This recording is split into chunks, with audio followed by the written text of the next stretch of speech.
September 7th, 2025. Total lunar eclipse, complete darkness. An object from another star system switched colors, red to green. Instantly, cyanide production spiked 9 times. Industrial nickel flooded out no iron. Harvard's watching, so is the Pentagon. In 20 days, it disappears behind the sun. At the exact point where alien tech could break, what comes back in December might not be the same thing that went in. Because right now, as you're watching this, 3IATLAS is expelling 150 kg every second, but its trajectory hasn't changed at all. That's mathematically impossible unless it weighs 33 billion tons. 1,000 times more massive than any interstellar object we've ever seen. And here's what nobody's talking about. It sent a radio signal from the exact same cosmic neighborhood 48 years ago. The wow signal. 6% probability that's random. Then it showed up perfectly aligned with our planetary plane. 0.2% probability time to pass Mars, Venus, and Jupiter. 0.05%. Probability you don't hit the lottery 3 times by accident. October 29th, it goes dark. Hidden from every telescope on Earth for 51 days. And when NASA's government shutdown happened on October 1st, 2 days before the Mars flyby, that would have given us the clearest images ever. The data got buried. The high RES camera has 30-kilometer resolution. It saw something we just don't know what yet. Harvard astrophysicist Avi Loeb gives it 30 to 40% chance of being alien technology. The scientific establishment calls him crazy, but the numbers don't lie. And the activation event during that eclipse, that wasn't gradual comet warming. That was a threshold like something turned on. 3 observatories are watching the skies right now for UAP activity, because there's a theory that 3IATLAS isn't the threat. It's the distraction while everyone watches the mothership what's being deployed elsewhere. December 19th, it comes back closest approach to Earth. We're about to find out if physics still works the way we think it does, or if something else has been running the experiment this whole time. If you're as fascinated by this mystery as I am, hit that like button and subscribe, and tell me in the comments where you're listening from, what time it is there, and if you think 3IATLAS could become dangerous for us. If you want to help our community grow, share this on X, Facebook, Reddit, or your messenger. Thank you for always having our back. Also, check out our merch linked below the video. We've got some fun mugs and t-shirts you'll definitely love. This is a 2-part video. First, we dive into 3IATLAS, breaking down what Avi Loeb is actually trying to tell us. Then, in Part 2, we cover all the latest developments in science. Feel free to use the timestamps to jump to whichever section interests you most. Chapter 1. The Activation Event. The photographs came in during the early hours of September 8th, Michael Yeager and Gerald Raymond, 2 astrophotographers working from the dark skies of Namibia, had been tracking 3IATLAS for weeks. They'd chosen that particular night for a reason. A total lunar eclipse was unfolding overhead, which meant the moon's usual glow, that constant wash of reflected sunlight that drowns out faint objects, would be extinguished. For a brief window, the sky would be darker than it had been in months. They pointed their instruments towards Sagittarius, towards the region where 3IATLAS should be. What they captured wasn't what they expected. The object had changed color. Every previous observation, every spectroscopic study conducted since the comet's discovery on July 1st had shown the same thing. 3IATLAS glowed with a reddish hue, the kind of color you'd expect from an object, covered in ancient radiation-weathered dust. Space has a way of turning things red over time. Cosmic rays bombard surfaces for millions of years, breaking down complex molecules into simpler, darker, redder compounds. It's the rust of the universe. But the images from September 7th showed something else entirely. A bright, almost luminous green. Not a gradual shift. Not a slow transition as the object warmed. The color change appeared to be instant threshold-like, as if someone had flipped a switch the moment darkness fell. Think about that for a moment. Comets don't work that way. when a comet approaches the Sun. Its surface heats gradually. Ice sublimates gas. Escapes dust particles lift off. The process is continuous, predictable. You can model it with fairly simple physics. Temperature rises. Volatiles. Escape. Brightness increases. It's a curve, not a step function. 3IATLAS didn't follow the curve. The timing raises questions that are hard to ignore. Why did the transformation happen during total darkness? If this was simple, solar heating, the color change should have been gradual, ongoing. Tied to the object's decreasing distance from the Sun, instead it appeared to correlate with the eclipse itself, with the removal of lunar light from the sky, as if the object had been waiting for observers to have their best possible view, or as if it had been waiting for something else. The green color itself tells a story. When astronomers see green in comets, they usually know what they're looking at: dicarbon. A molecule made of two carbon atoms bonded together, emits light at a specific wavelength that appears green to our eyes, is a signature of organic chemistry, of carbon-rich ices being broken apart by sunlight. Comets like C-2022 the green comet that passed through our solar system in 2023, glow green because of the carbon in their comas. But spectroscopic observations of 3IATLAS haven't detected D-carbon, at least not yet. The instruments pointed at this object should see that telltale emission line. If D-carbon were responsible for the color, they don't. So what's making it green? Avi Loeb, the Harvard astrophysicist who's become both famous and controversial for his willingness to consider unconventional explanations, suggested an alternative cyanide. On August 25, 2025, the Very Large Telescope in Chile's Atacama Desert detected something unusual in the coma surrounding 3IATLAS. Cyanide specifically. The CN molecule was being produced at about 20 grams per second. That's not particularly strange on its own. Comets can produce cyanide. It's part of the complex chemistry that happens when organic rich ices meet solar radiation. What's strange is what happened next. As 3IATLAS moved closer to the Sun, cyanide production didn't just increase, it exploded. The production rate climbed with the inverse of heliocentric distance, raised to the power of 9, give or take 1. For those less familiar with mathematical relationships, that's an extraordinarily steep increase. Most cometary outgassing follows gentler power laws. Typically between 2 and 4 to 9 is off the charts. It's the kind of exponential spike you'd expect from a chemical reaction hitting a critical threshold, not from the gradual warming of ice. And cyanide, unlike the carbon, can produce a greenish glow under the right conditions. If the concentration is high enough, if the excitation mechanism is right, you get green light. The wavelength isn't quite the same as the carbon signature, but to a camera capturing broad-spectrum light it would look similar. But here's where the story gets stranger. Cyanide wasn't the only thing spiking nickel. The Very Large Telescope's data showed nickel emissions, increasing at the same dramatic rate, about 5 grams per second, climbing as the object approached the Sun.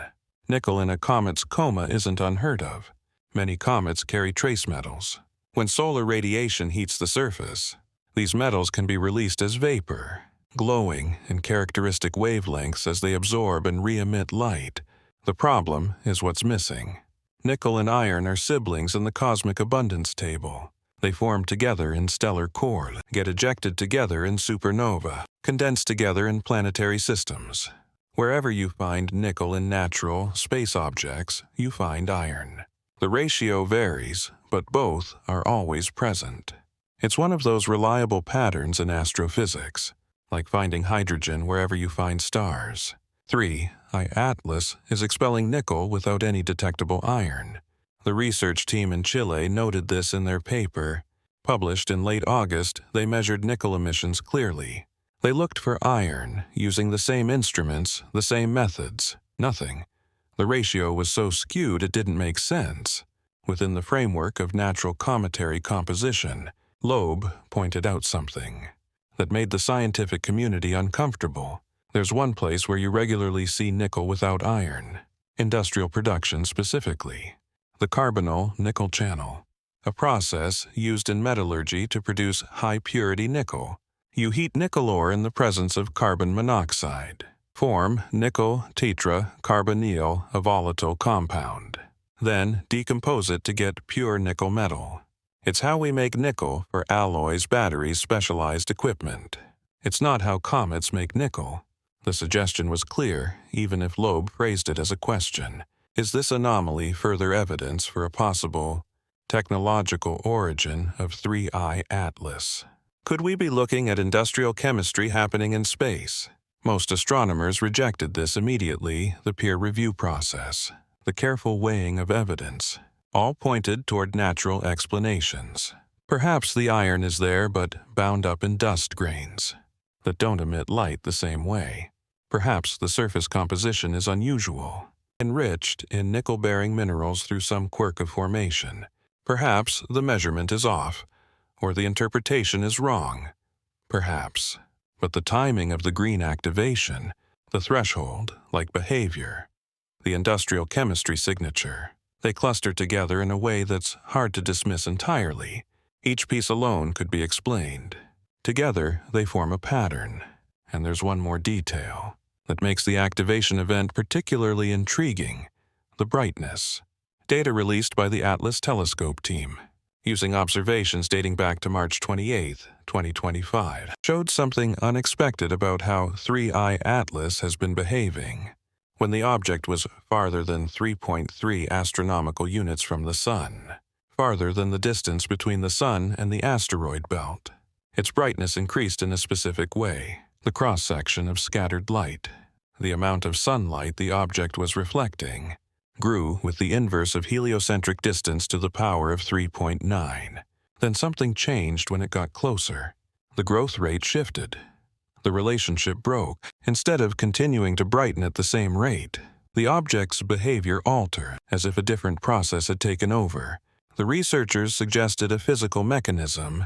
When 3IATLAS was far from the Sun, it was mostly scattering light off its reddish, dusty surface. As it moved closer, it began to release small, bright, icy particles, which increased the reflectivity of the surrounding coma. The transition from one regime to the other would naturally cause a change in how brightness scales with distance.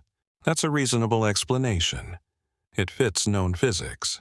But it also means that 3IATLAS underwent a transition, a shift in its physical state at a specific distance from the Sun. Not gradually, not smoothly. It switched modes.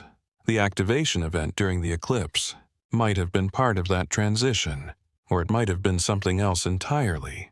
We're left with photographs showing a dramatic color change, chemical signatures that don't fit standard cometary models, and a brightness curve that suggests the object is responding to solar heating in ways we haven't seen before. September 7th was the night we stopped being able to explain 3IATLAS using simple analogies to other comets.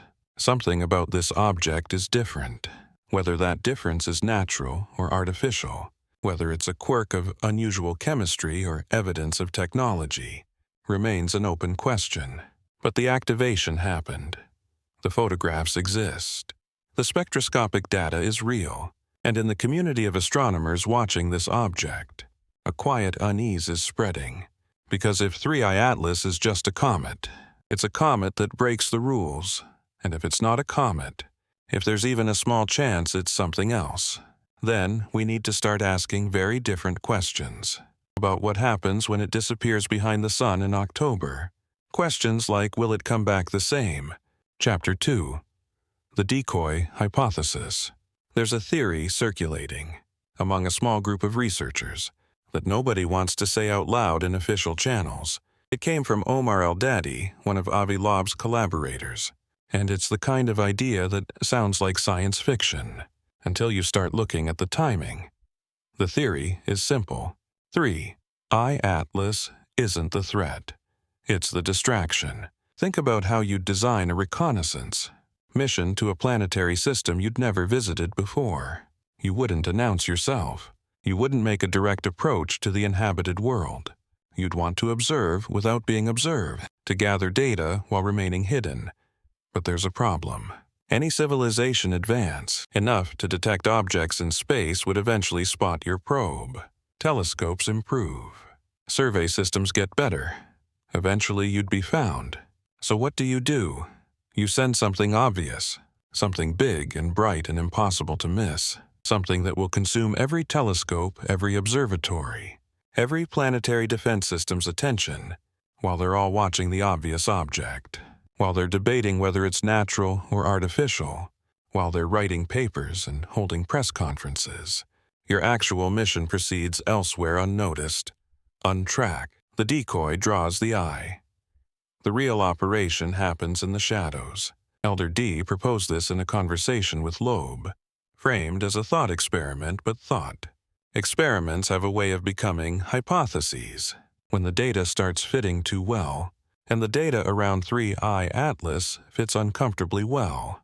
Consider the object's behavior. It's massive, far larger than it should be.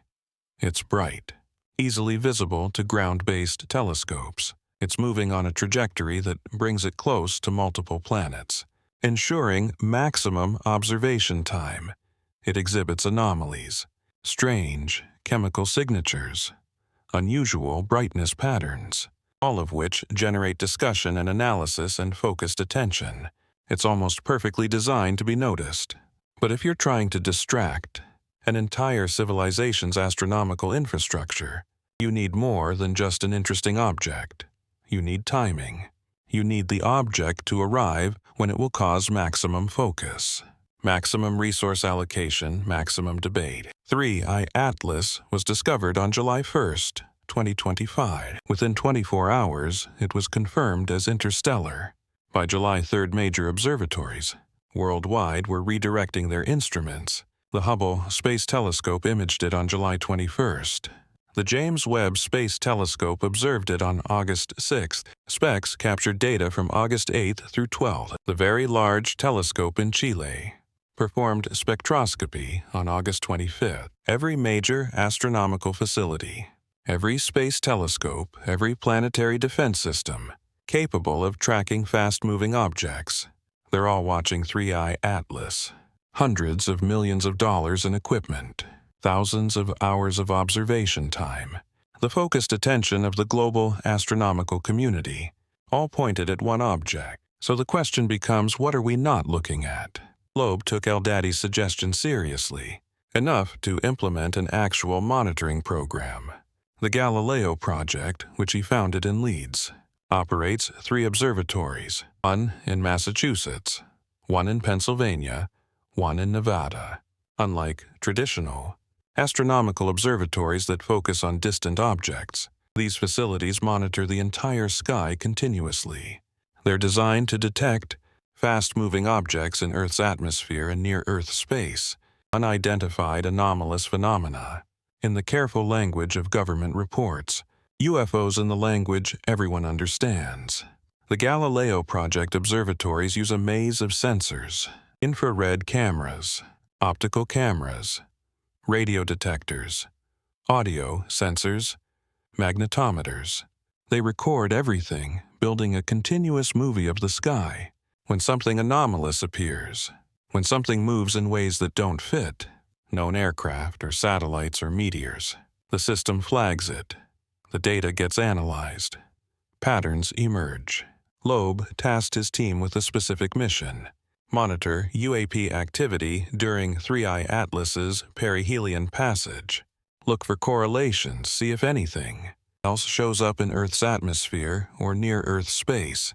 While the astronomical community is focused on the interstellar visitor, the monitoring window is specific: October 31st, 2025. When 3IATLAS reaches its closest point to the Sun, that's when the object will be most active, most energetic, most likely to do whatever it's going to do.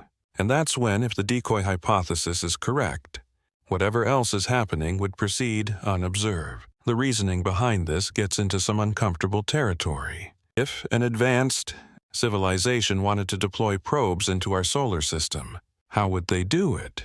You wouldn't launch them from your home system and hope they arrive intact billions of years later. Interstellar space is harsh, radiation micrometeorite, the slow decay of any mechanical system. Even the most robust probe would degrade over that timescale. Instead, you'd send a mothership, something large enough to carry multiple smaller probes, equipped with the power and propulsion to make the journey. When you reach the target system, you don't just fly through once. You slow down. You enter a bound orbit around the host star. Then you deploy your probes, sending them to the places you want to study: Earth, Mars, Venus, the asteroid belt, Jupiter's moons, anywhere that might harbor life or resources or interesting phenomena. A mothership entering our solar system at 3IATLAS speed, about 60 kilometers per second relative to the Sun, would need to brake hard.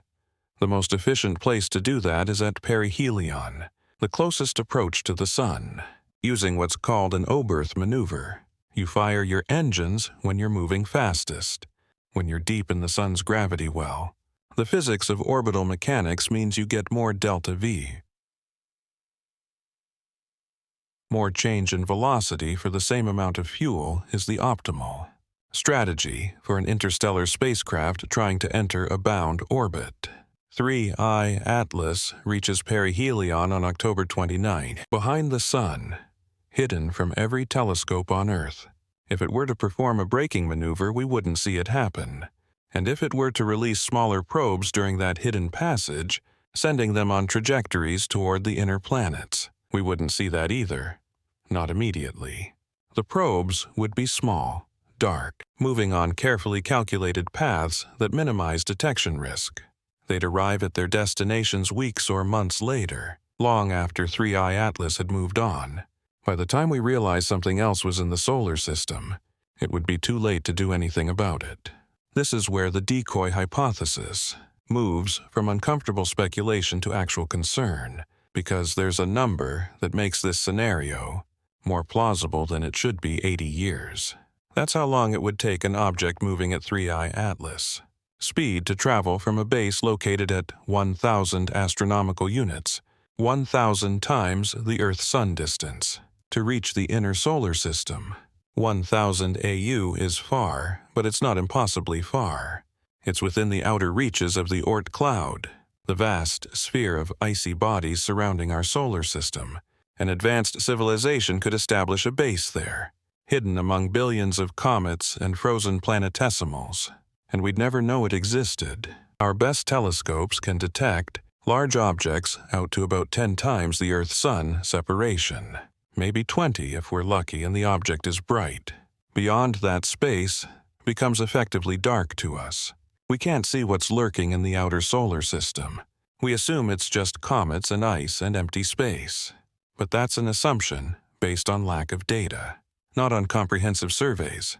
If there's a base out there, a station or outpost or waypoint, placed by a civilization that knows how to navigate interstellar space, they could watch us for centuries, monitor our development, wait until we reached a certain technological threshold, then send something in. 3IATLAS could have been launched 80 years ago, 1945. Right around the time humans first split the atom, right. Around the time we developed the capability to destroy ourselves on a planetary scale. That's the kind of threshold that might trigger a response from watchers. If watchers exist. All this could all be paranoid speculation, pattern matching on coincidences, seeing design where there's only chaos. But the Galileo Project's instruments are recording regardless. The sky monitoring continued. If there's enhanced UAP activity during late October, if objects start appearing in Earth's atmosphere that don't fit conventional explanations, the data will show it. The sensors don't care about hypotheses or biases. They just record what's there, and that's what makes the decoy hypothesis testable at least partially. If 3IATLAS is just a comet, UAP activity should remain at baseline levels.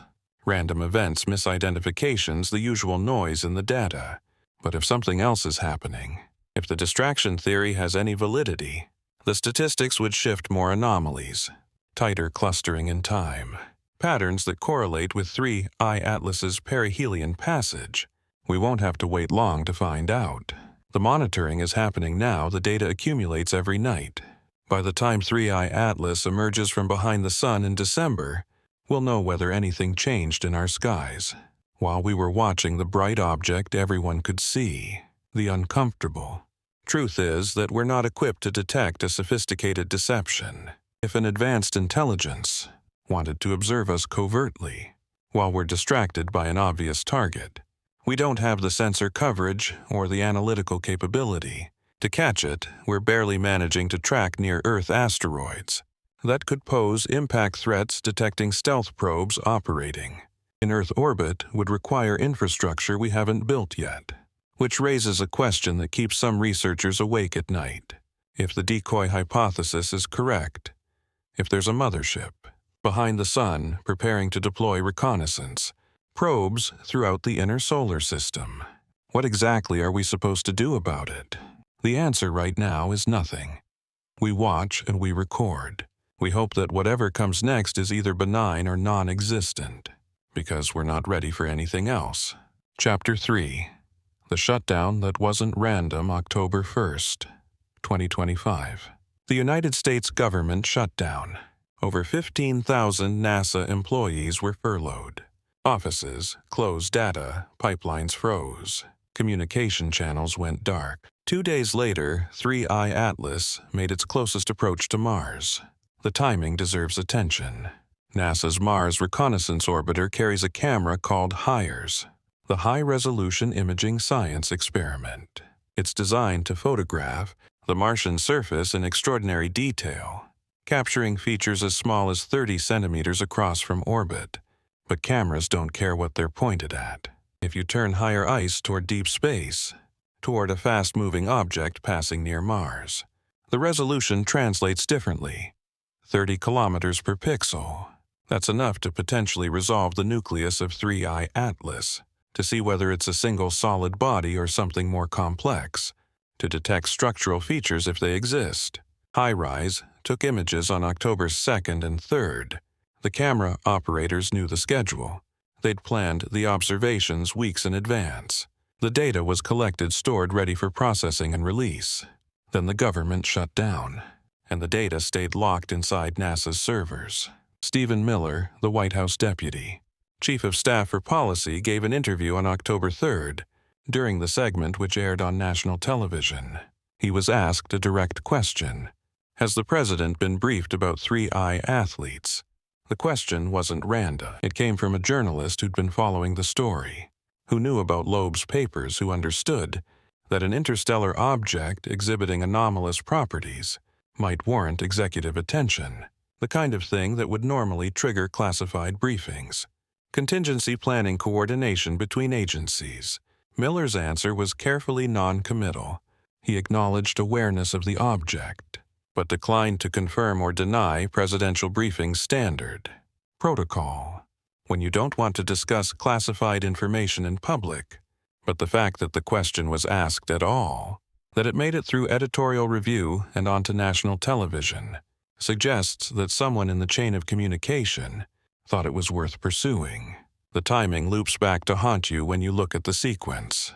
The shutdown began October 1st. The Mars flyby happened October 3rd. And on October 4th, just 24 hours after the closest approach, certain mainstream media outlets received preliminary briefings from NASA sources characterizing 3IATLAS as an ordinary comet. No technical reports, no images, no spectroscopic data. Just verbal assurances that everything was normal.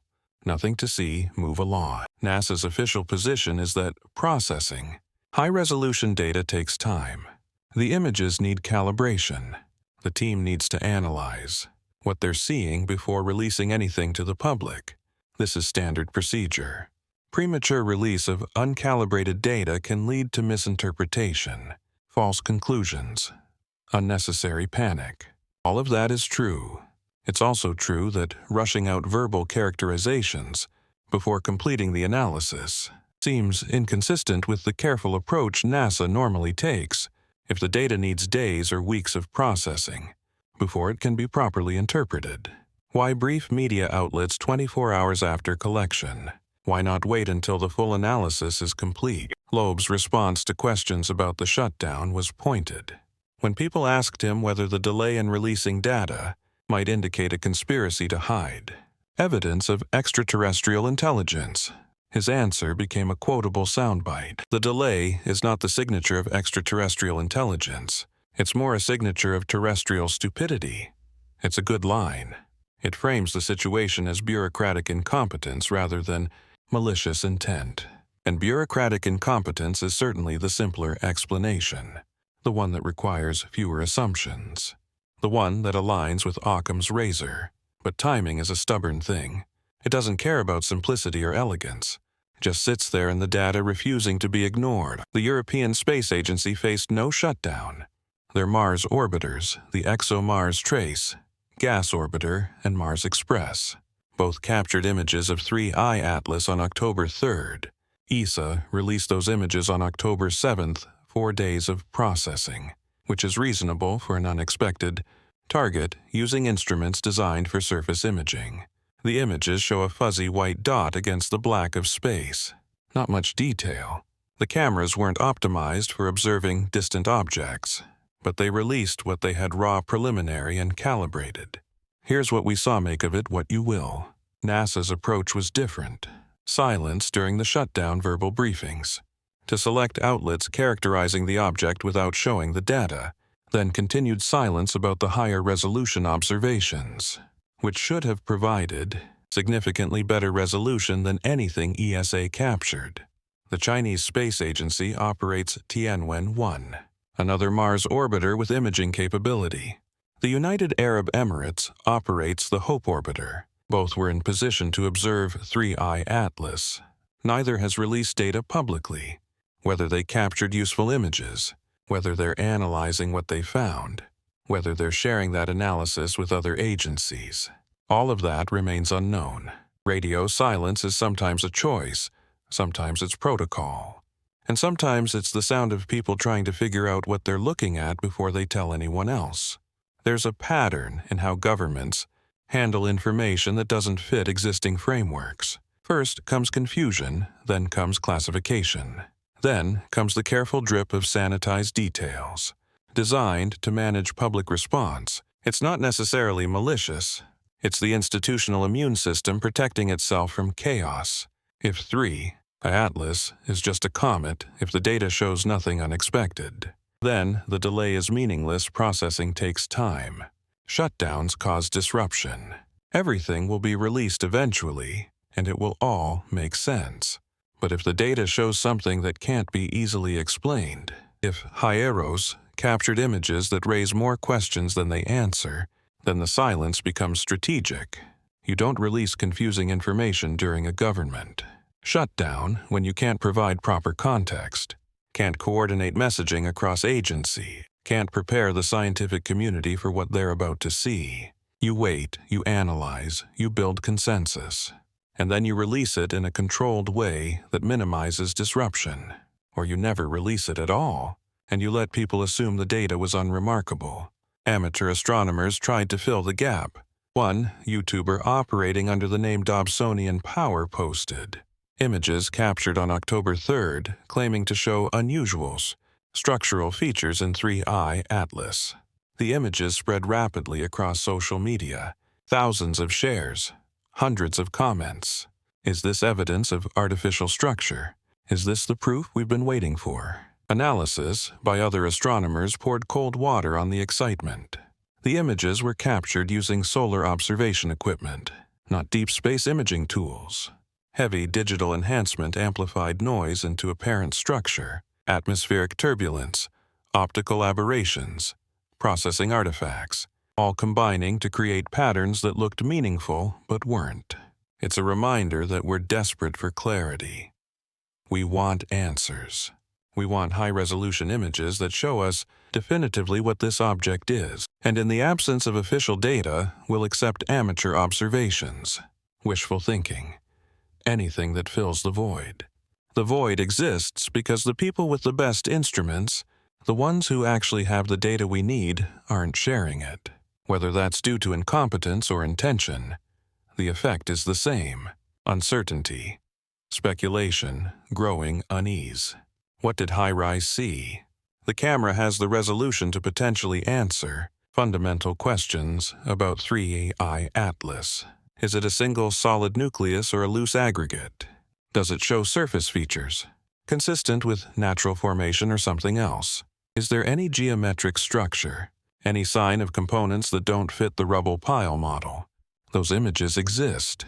Somewhere in NASA's data systems, the raw files are stored. Photons from 3IATLAS hit HRC's detector information was captured. The answers to at least some of our questions are sitting in a database waiting to be processed and released. Days pass, then weeks. The government shutdown ends. Operations resume. And still no high-rise images of 3IATLAS appear in the public. Archive. You can check the Horus team maintains a database of all observations. You can search by date, by target, by coordinate. The October 2nd and 3rd observations should be there, they're not. Or they're not tagged in a way that makes them easily findable. Or they're undergoing extended processing for reasons unexplained. Radio silence from the highest resolution camera that had a clear view of the most interesting interstellar object to visit our solar system in years. Maybe it's nothing. Maybe the bureaucracy is just slow. Maybe we'll see the images eventually, and they'll show exactly what we expect to see. A slightly irregular comet nucleus surrounded by a dusty coma. Nothing unusual, case closed. Or maybe the silence itself is the signal. Not evidence of conspiracy, but evidence of confusion. People trying to understand what they're looking at before they show it to the world. Scientists arguing over interpretation administrators, weighing the risks of releasing data that might be misunderstood. The shutdown gave everyone an excuse for the delay. Blame the politicians, blame the budget crisis. Don't blame the astronomers who are just trying to do their jobs. But the shutdown didn't stop ESA from releasing their images. It didn't stop amateur astronomers from posting their observations. It only stopped NASA, the agency with the best data, from sharing what they found. And that absence speaks louder than any official statement could. Chapter 4. The Scientific Civil War. Jason Wright sits in his office at Penn State University, a tenured astronomer with credentials that can't be easily dismissed. He runs a blog called Astro Wright, where he discusses his research, comments on papers, engages with the broader astronomical community. In late July 2025, he wrote a post titled Abby and 3IATLAS. The post was not kind. Wright went through Lowe's analysis point by point methodically, dismantling arguments about image smearing coma detection, spectroscopic data. He called out what he saw as fundamental misunderstandings of how astronomical observations work. The tone was exasperated, the kind of frustration that comes from watching someone with a large platform make claims that don't hold up to scrutiny. One particular section stood out. Wright quoted from Loeb's preprint paper, the line about how the fuzz observed around 3IATLAS is inconclusive given the motion of the object and the inevitable smearing of its image over the exposure time. Then Wright explained why that's wrong. Comet astronomers don't track stars when observing comets.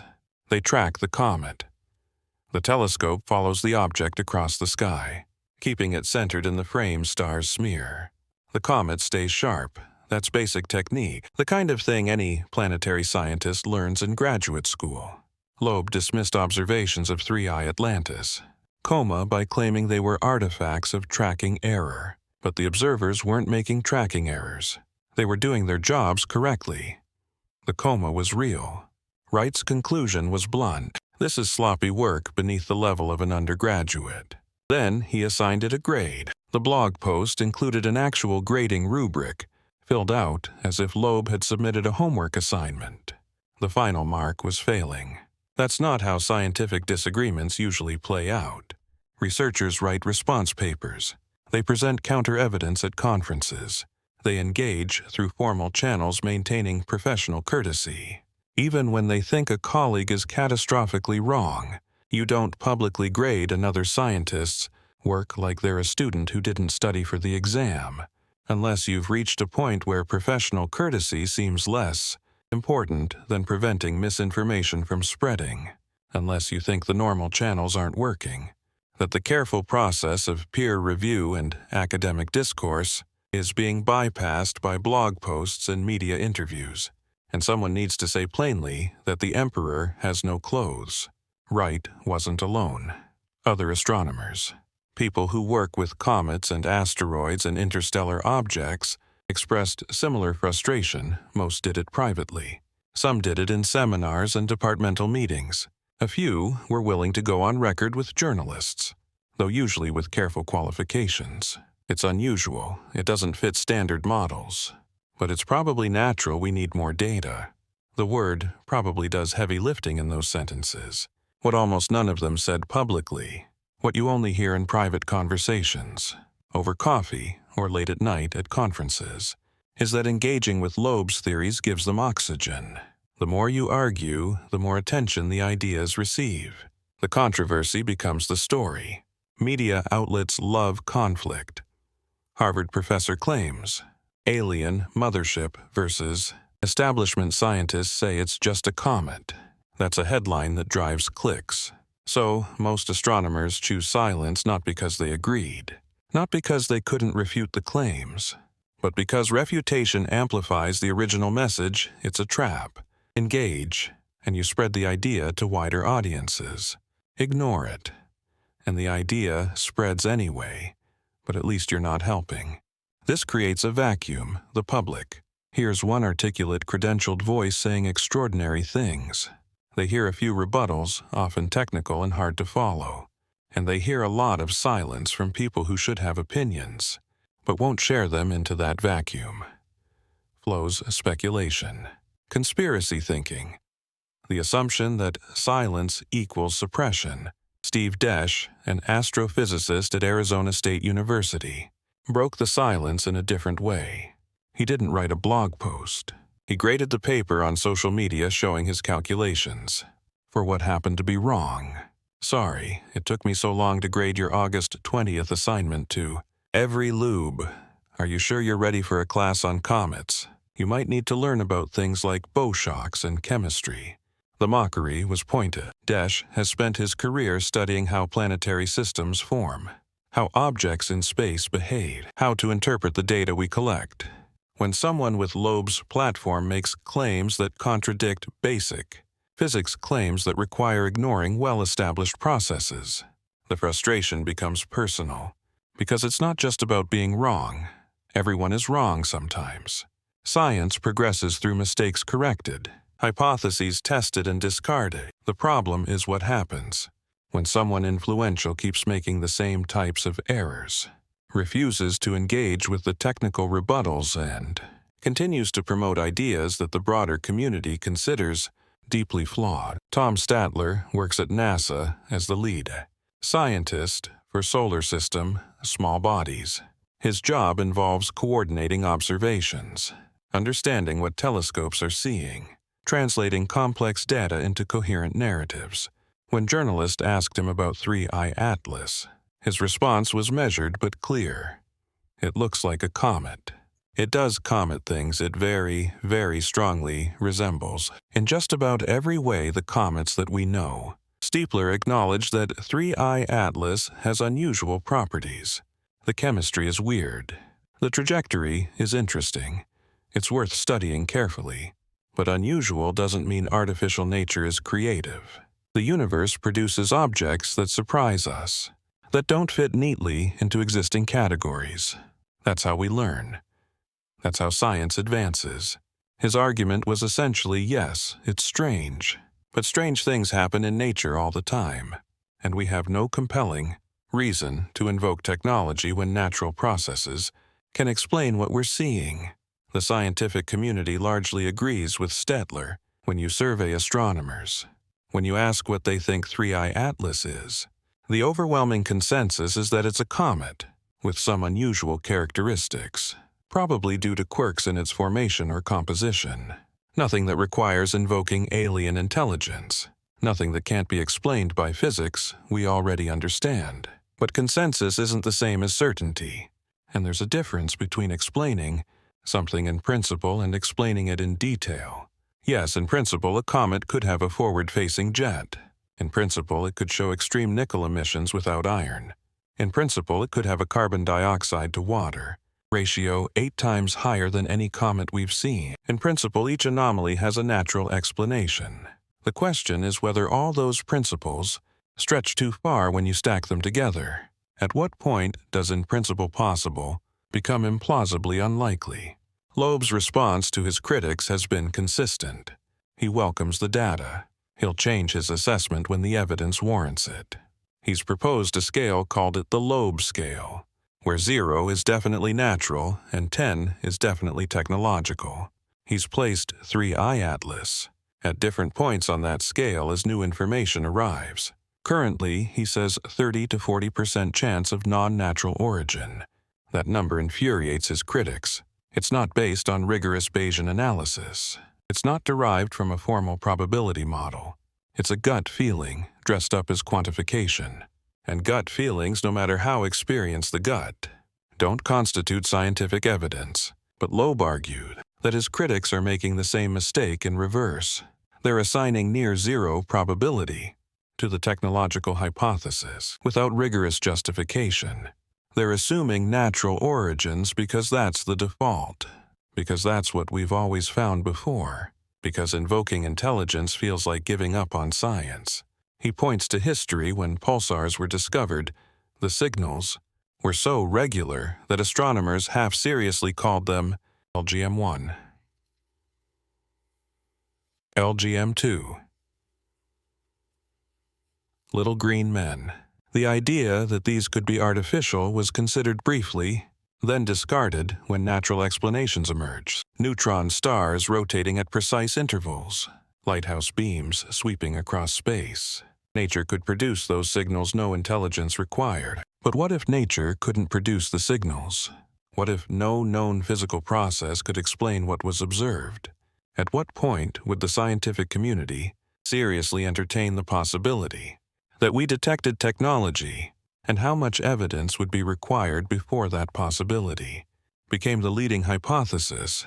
Those questions don't have clear answers. Science doesn't have a protocol for this situation. We've never found artifacts from another civilization. We don't know what the evidence would look like. We don't know how to weigh anomalies against the vastness of prior probability. So we argue Loeb on one side, claiming we should keep an open mind that dismissing possibilities without investigation is itself unscientific. The establishment on the other side, claiming that extraordinary claims require extraordinary evidence. And the evidence so far is interesting, but nowhere near extraordinary. The Civil War plays out in papers and blog posts and conference presentations. It plays out in funding decisions in which proposals get approved, in who gets telescope time for follow-up observations. It plays out in media coverage and public perception, in whether people trust scientists to tell them the truth about what's happening in their solar system. And through it all, 3IATLAS continues its journey indifferent to the debate, following its trajectory regardless of what humans think about it. The object doesn't care whether we call it a comet or a spacecraft. It will do what it's going to do. The data will ultimately settle the argument, not blog posts, not Twitter threads, not interviews on cable news observations, measurements, the stubborn facts of what happens when 3IATLAS reaches perihelion, when it emerges from behind the sun, when it continues outward past Jupiter and eventually leaves our solar system entirely. Until then, the scientific civil war continues, and the casualties are measured not in careers destroyed but in public trust eroded in the growing sense that maybe scientists don't know as much as they claim. Maybe the experts are too quick to dismiss ideas that threaten their worldview. Maybe the establishment is more interested in maintaining consensus than discovering truth that erosion matters. Because if 3IATLAS does turn out to be something unexpected, if evidence emerges that can't be ignored or explained away, we're going to need public trust in scientific institutions to help process what that means. And right now, that trust is fracturing along the same lines as the debate itself. Chapter 5. The Mathematics of Impossibility. 4,000 observations. 227. Observatories, 5 months of tracking. Avi Loeb and his team compiled every available measurement of 3IATLAS's position as it moved across the sky. The data came from professional observatories, amateur astronomers' automated survey systems, anyone who'd pointed a telescope at the object and recorded its coordinates. They fed all of it into orbital calculation software, the kind that can determine trajectories to extraordinary precision when you have enough data points. What they found was an object following a path shaped purely by gravity. No deviations, no unexplained accelerations, just the elegant mathematics of an object moving through the sun's gravitational field, exactly as Newton's laws predict. That should have settled the question. Natural. Origin case close, except for one problem. The object is losing mass. The Hubble Space Telescope image from July 21st showed it clearly, a plume of material extending from 3IATLAS toward the Sun, about 10 times longer than it was wide, material being expelled from the sunward side, carried away by some combination of sublimation and pressure. When you lose mass in a preferred direction, physics demands that you accelerate in the opposite direction. It's conservation of momentum. Throw something forward, you move backward. Comets do this constantly. As ice sublimates and gas jets away, the comet experiences a tiny push, a non-gravitational acceleration that changes its orbit slightly. Astronomers can measure these accelerations. They're small, but they're real and detectable when you have enough observations. You see the object shift from a purely gravitational path. The math shows the deviation. 3IATLAS shows no deviation, zero, measurable non-gravitational acceleration. Despite clear evidence of mass loss, Loeb did the calculation.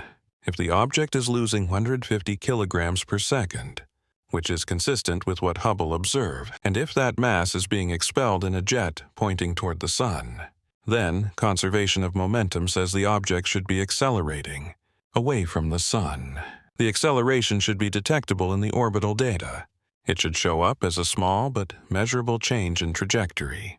It doesn't. The only way to reconcile these facts is if the object is much more massive than expected, if it weighs enough that 150 kilograms per second is negligible, like throwing pebbles off an aircraft carrier. The ship doesn't slow down because the mass ratio is absurd. How massive would 3IATLAS need to be for the mass loss to be undetectable? Loeb calculated it 33 billion tons minimum. At the density of solid rock about 2.5 grams per cubic centimeter. That mass translates to a diameter of about 5 kilometers, the width of Manhattan Island. That's not a comet nucleus. That's a small asteroid. But asteroids don't produce jets. They don't expel material toward the Sun. They're solid rock, not ice. The whole reason we think 3IATLAS is a comet is because it's doing things only comets do. So we have an object that acts like a comet, but needs to be as massive as an asteroid to explain why its trajectory isn't changing. The math doesn't care about our categories. It just demands internal consistency. And right now, the pieces don't fit together cleanly. The SPEC Space Observatory complicated things further. Between August 8th and 12th, it captured infrared observations of 3IATLAS, based on the brightness at 1 micrometer wavelength, assuming a reasonable albedo. The team calculated a diameter of 46 kilometers.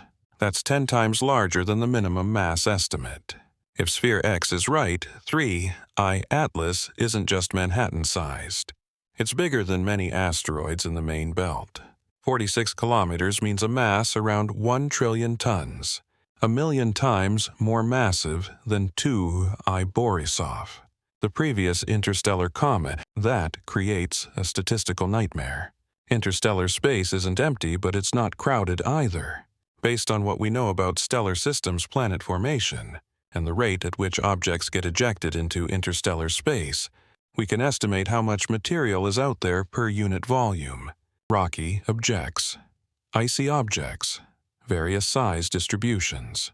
The numbers tell us that discovering a 46-kilometer interstellar object within a decade of survey operations, is spectacularly unlikely. We should have found hundreds or thousands of smaller objects first. 2 Ibirosov-sized comets should be common. Manhattan-sized objects should be rare objects 50 times larger should be essentially non-existent in the sample we'd collect in 10 years. Yet here it is, the third interstellar object ever confirmed, and it's a giant. Lowe pointed this out in his first paper on 3IATLAS, the reservoir argument if you want to deliver 1 46-kilometer rock into the inner solar system per decade. You need a certain density of such objects in interstellar space. When you calculate that density, it exceeds what stellar systems can reasonably produce by about 4 orders of magnitude, 10,000 times too much material. Either we've been extraordinarily lucky, catching the red giant on only our 3rd try, or something about our assumptions is wrong, or the object isn't a random sample from the interstellar population. Statistics can't prove anything is artificial, but they can tell you when something is surprising. When you flip a coin and get heads 3 times in a row, you don't immediately assume the coin is rigged. But if you flip it 100 times and get heads every single time, you start looking very carefully at that coin. 3IATLAS is the statistical equivalent of a suspicious coin. Every measurement adds another improbability. The trajectory aligned with the ecliptic plane rare. The timing to pass multiple planets extremely rare. The mass far exceeding expectations implausible. The chemistry showing industrial signatures unusual. The activation during the eclipse unexplained. Each one individually could be chance. Together they form a pattern that makes statisticians uncomfortable. And there's one more number in the pile. The most unsettling one. The connection to the WOW signal. August 15th, 1907. The Big Ear radio telescope at Ohio State University detected a powerful narrow band signal at 1420/456 MHz, 72 seconds of transmission, 30 times stronger than background noise, right on the hydrogen line frequency that's SETI. Researchers consider the universal hailing channel. Astronomer Jerry, a man, wrote, "Wow." On the printout, the signal never repeated. The coordinates were recorded. Right ascension, 19 hours, 25 minutes. Declination, negative 27 degrees. The direction was Sagittarius, toward the galactic center, a region crowded with stars. Loeb calculated where 3IATLAS was on August 15th, 1977. Not where it is now, but where it would have been 48 years ago working, backward along its trajectory. The object would have been roughly 600 astronomical units from Earth, still approaching, moving at its characteristic speed of 60 kilometers per second. The direction, right ascension, 19 hours, 40 minutes. Declination negative, 19 degrees. The separation is 9 degrees, in a sky covering 41,000 square degrees. 2 random directions have about a 0.6% chance of being aligned within 9 degrees of each other. Could be coincidence. The galaxy is full of stars in that direction. The WOW signal could have come from any of them or from none of them. If it was some terrestrial interference that somehow passed all the filters designed to exclude false positives. But if 3IATLAS transmitted that signal 48 years ago, if it was testing Earth's detection capability or announcing its presence or scanning for radioactivity, what kind of transmitter would it need? Loeb worked through the numbers. At 600 AU, producing a signal strong enough to register at the Big Ear telescope's sensitivity would require between 0.5 gigawatt and 2 gigawatts of power. That's the output of a large nuclear reactor. It's within the range of power generation. We can imagine, for an advanced spacecraft, not impossible, not requiring physics we don't understand, just engineering at a scale beyond what humans have achieved in space. And if the signal was transmitted 48 years ago from an object that just now happens to be passing through our inner solar system, that implies timing planning, a trajectory calculated to arrive decades after the initial signal. giving the target civilization time to develop detection capabilities, time to become aware.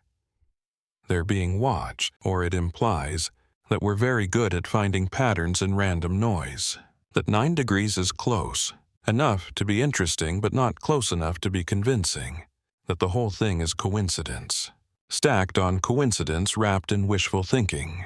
Mathematics can calculate probabilities. It can tell you how likely something is under various assumptions. What it can't do is tell you which assumptions are correct. The numbers show that 3IATLAS is unusual by multiple, independent measures, whether that unusualness means technology or just rare natural circumstances. Mathematics alone can't answer, but the numbers keep piling up. 33 billion tons minimum mass, 46 kilometer possible diameter, 0.6% probability for signal alignment, 0.2% for ecliptic trajectory, and 0.05% for planetary timing. Multiply small probabilities together, and you get very small probabilities. At some point, very small becomes suspicious. At some point, the coincidences demand explanation. We're not at that point yet.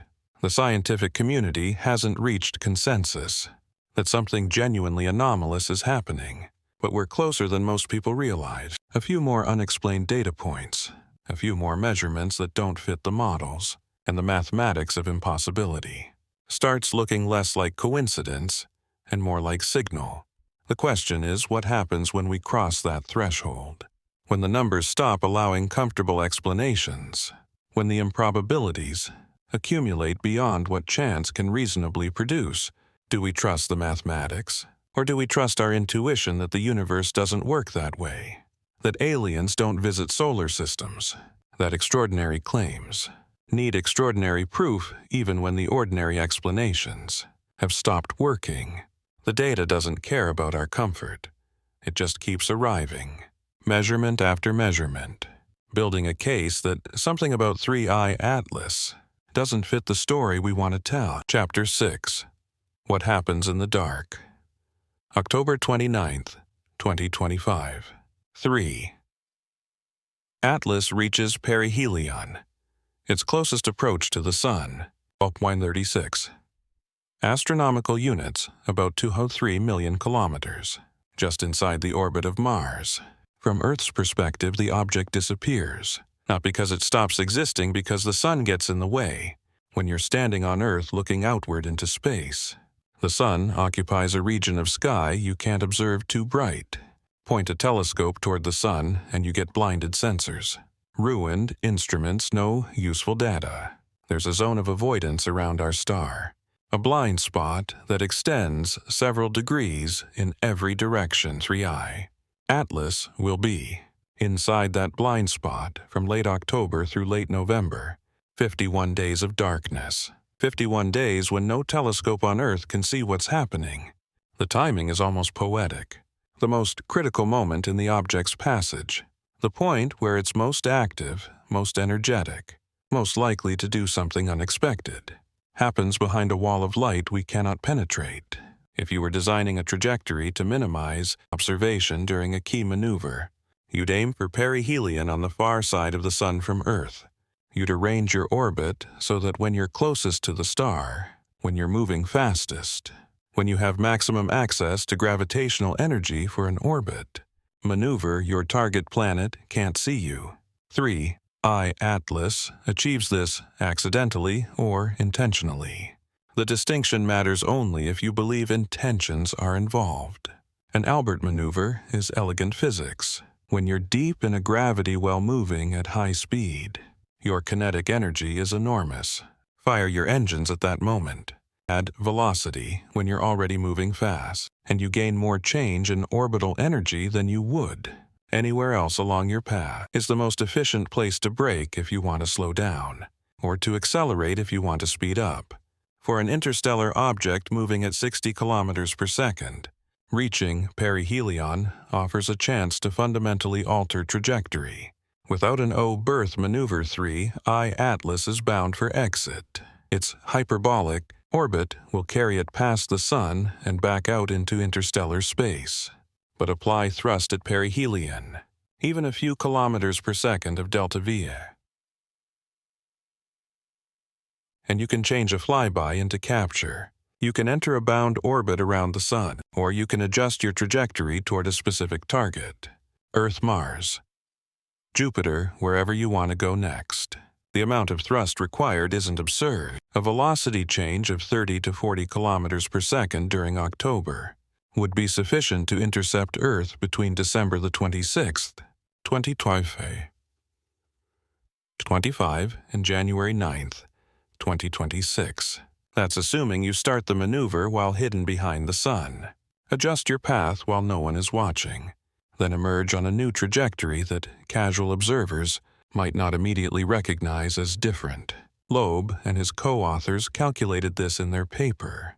The numbers are there in Figure 4, showing delta 5 requirements for intercepting various planets at various times. Earth requires more thrust than the closer planets because of orbital mechanics, but it's still within the range of what advanced propulsion could achieve. Chemical rockets could do it. We've built systems capable of 30 kilometer per second delta 5 changes. They're large and expensive and require enormous fuel mass, but they exist. A civilization capable of interstellar travel would have better options. Nuclear thermal propulsion fusion drives. Technologies we can imagine even if we can't build them yet. 30 kilometers per second becomes trivial if you're not constrained by rocket equation limitations. So the possibility exists. An object hidden behind the Sun. Blind spot is irrelevant because there's nothing to hide. We'll find out in December when the geometry shifts. When 3IATLAS emerges back into observable space. When we can point our instruments at it once more and calculate what, if anything, changed during those 51 days of darkness. Until then, we wait and we wonder what happens in the places we cannot see. Chapter 7. Conspiracy Theory. Thunderdome. The Jeffrey Epstein destruction theory emerged within 72 hours of 3IATLAS's discovery. Social media post claimed the announcement was time to bury news about unsealed court documents, that the government needed a big science story to dominate the headlines while revelations about powerful people faded from public attention. Loeb's response was characteristically direct. 3IATLAS is a physical object in the sky, at a large distance from Earth, that cannot be fake because it was observed independently from different directions. By the Hubble Space Telescope and ground-based telescopes. You can purchase a 0.5-meter telescope yourself and look at it. Its existence has nothing to do with terrestrial politics. The object exists. Anyone with decent equipment can verify this. The timing of its discovery correlates with when it became bright enough to detect, not with any new cycle suggesting otherwise. Requires believing that astronomers worldwide coordinated a hoax involving fabricated data from multiple independent facilities. But conspiracy thinking doesn't work that way. It doesn't require comprehensive coordination. It just requires doubt. Once introduce the possibility that something is being hidden, that authorities aren't telling the whole truth. Every subsequent piece of information gets filtered through that lens. Confirmation becomes evidence of cover-up. Denial becomes evidence of cover-up. The theory becomes unfalsifiable.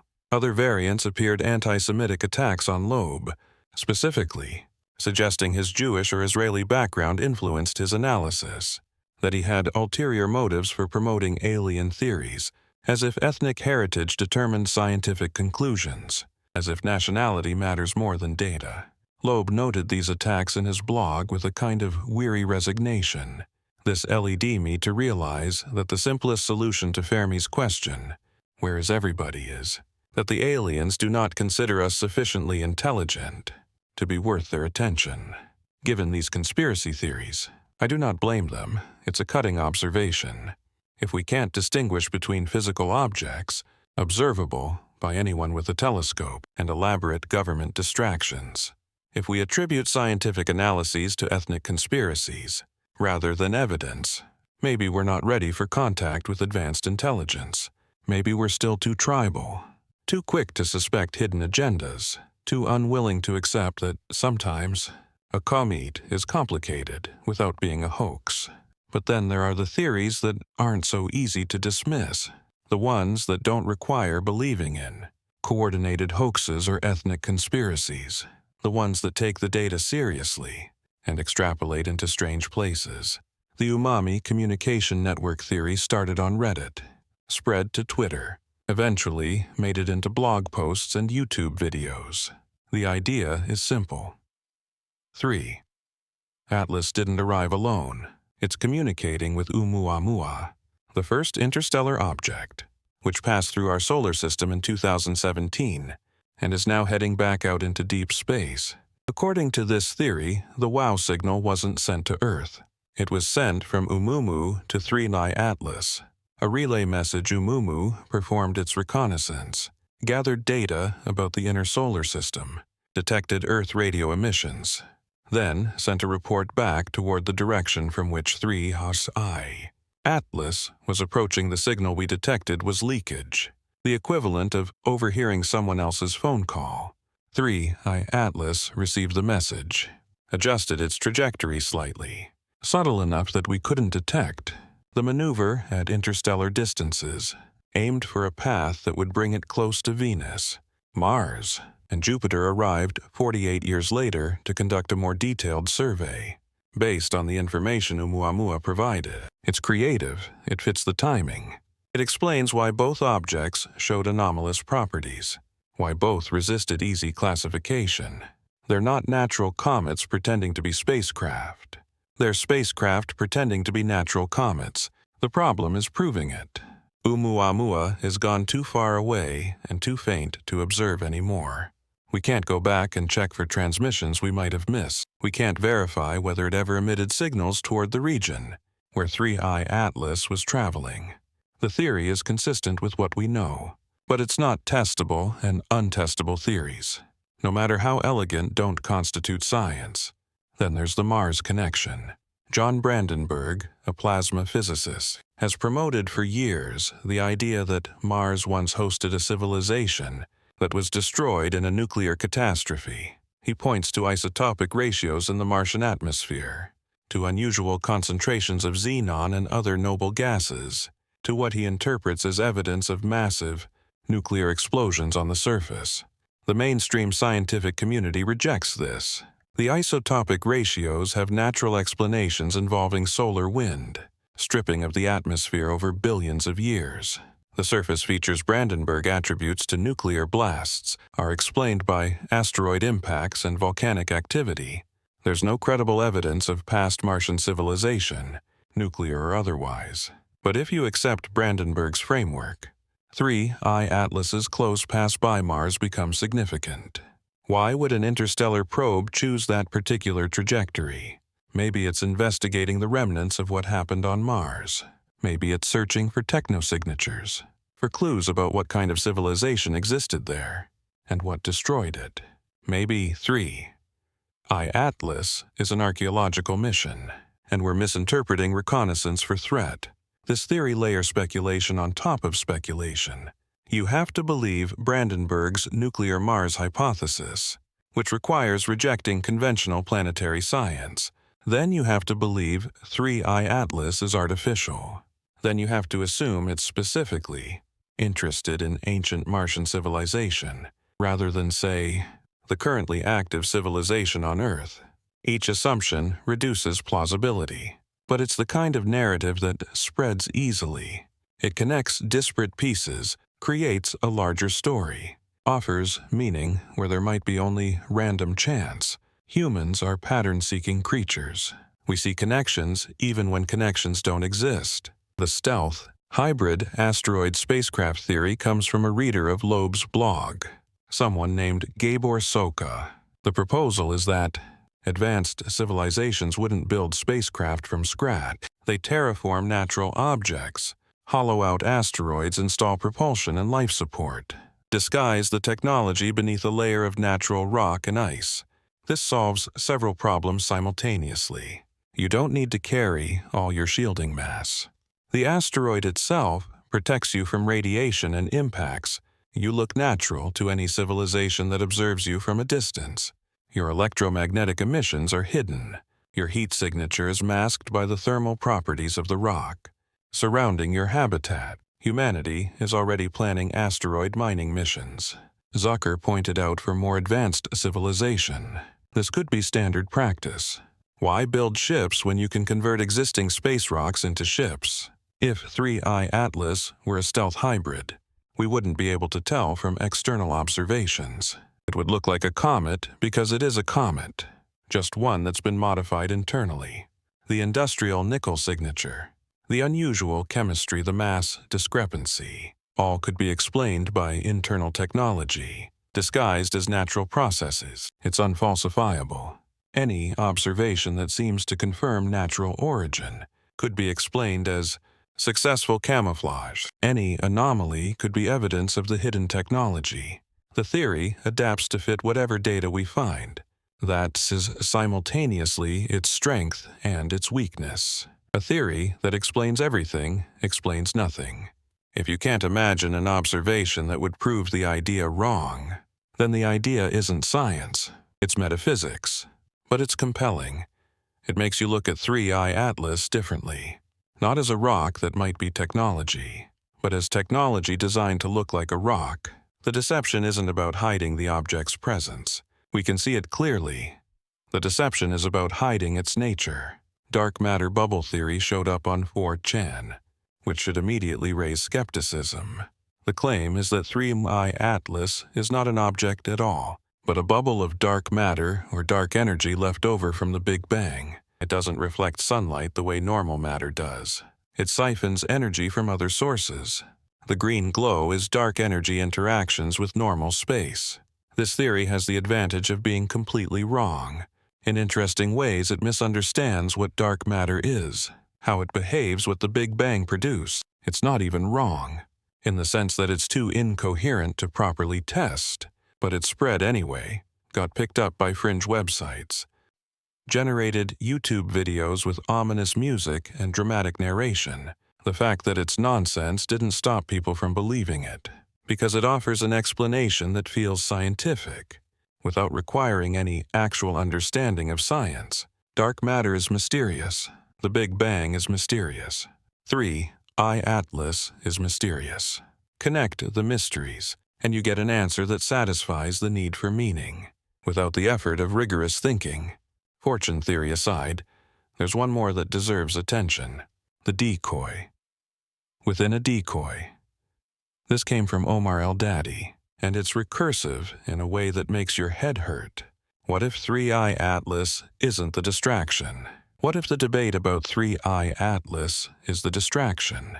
While astronomers argue about whether it's natural or artificial, while the public obsesses over alien motherships and government cover UPS, while resources pour into observing this one object, something else entirely is happening that we're not noticing at all. Maybe the real reconnaissance happened years ago. Maybe Oumuamua was sufficient. Maybe 3IATLAS is just theater, designed to keep us looking at the obvious, while the actual operation proceeds in complete obscurity. It's paranoia, nested inside paranoia. But it raises an uncomfortable point. How would we know if a sufficiently advanced intelligence wanted to observe us without detection, wanted to deploy assets throughout the solar system, without triggering awareness? How would they do it? They'd give us something obvious to obsess over. They'd ensure we exhausted our attention on the distraction, while missing the substance. And the beautiful part from a strategic perspective is that proposing this possibility makes you sound crazy. So even if it's true, even if that's exactly what's happening, anyone who suggests it gets dismissed as a conspiracy theorist. The strategy protects itself. Maybe that's the real test of intelligence. Not whether we can detect the obvious, whether we can maintain enough doubt about the obvious to notice what's hiding beside it. Chapter 8. Pascal's wager for the end of the world. Pascal was a 17th century mathematician and philosopher who gave us a famous argument about God. The wager goes like this: if God exists and you believe, you gain infinite reward. If God exists and you don't believe, you face infinite punishment. If God doesn't exist, your belief or disbelief has finite consequences either way.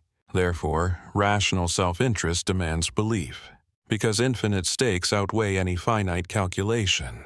The logic is questionable.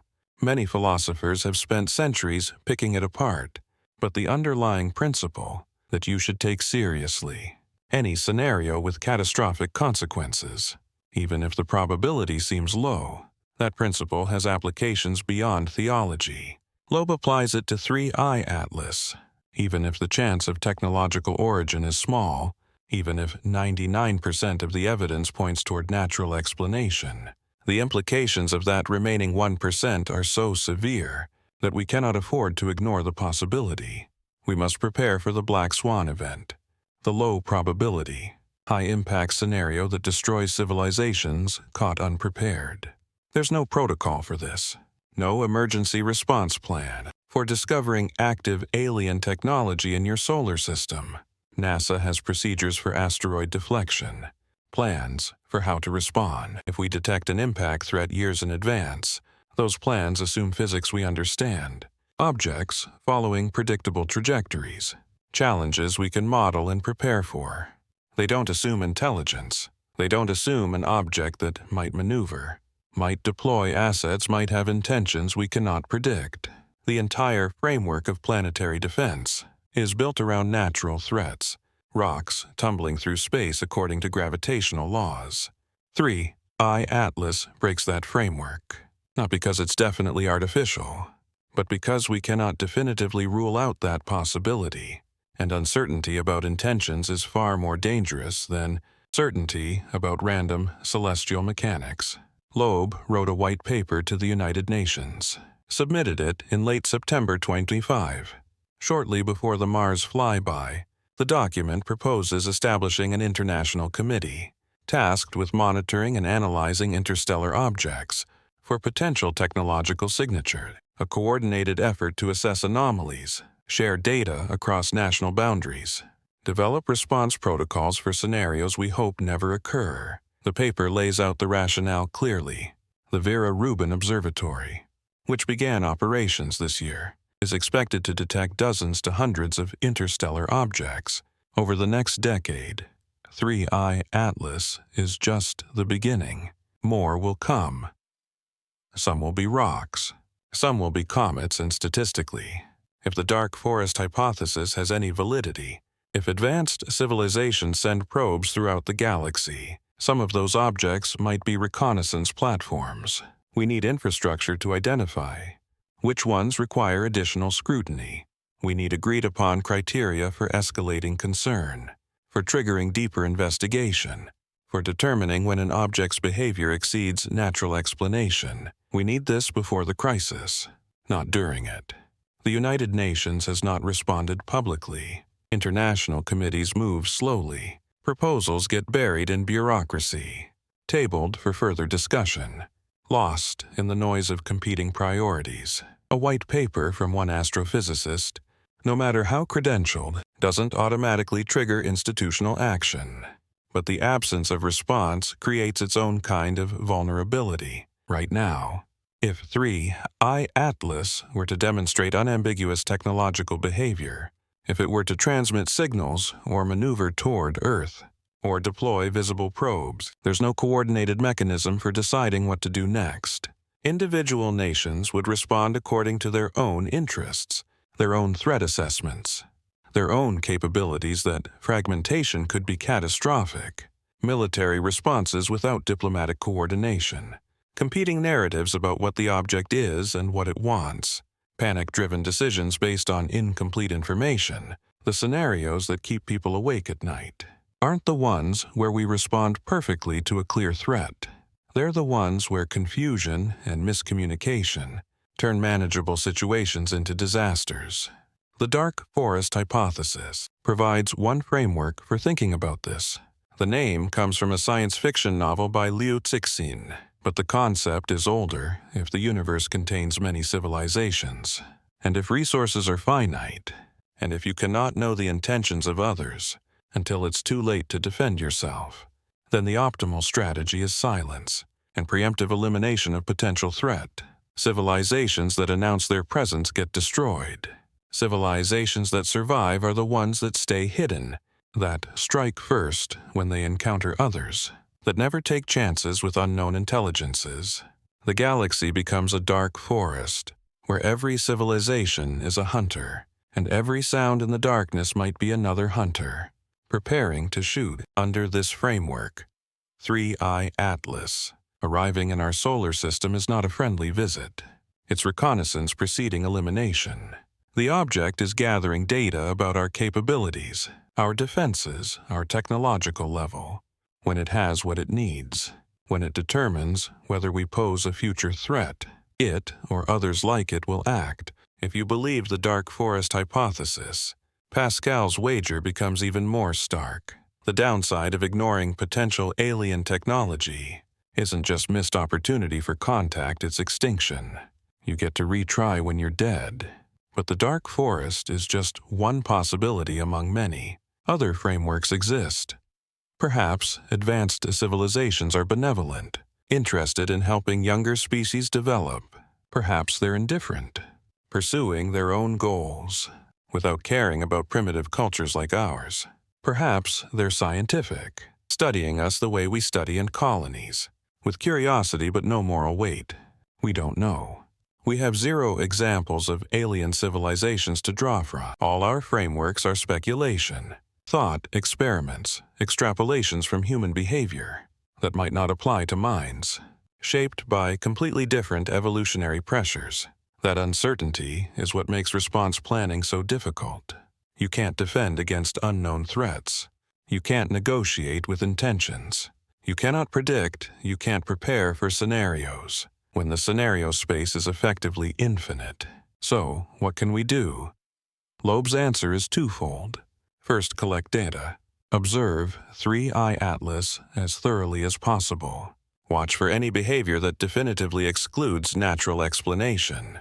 If it maneuvers, if it transmits, if it deploys anything, document it immediately. Evidence removes uncertainty. Second, build redundancy into observation systems. Don't rely on a few large telescopes that might be offline. When something important happens, distribute the capability.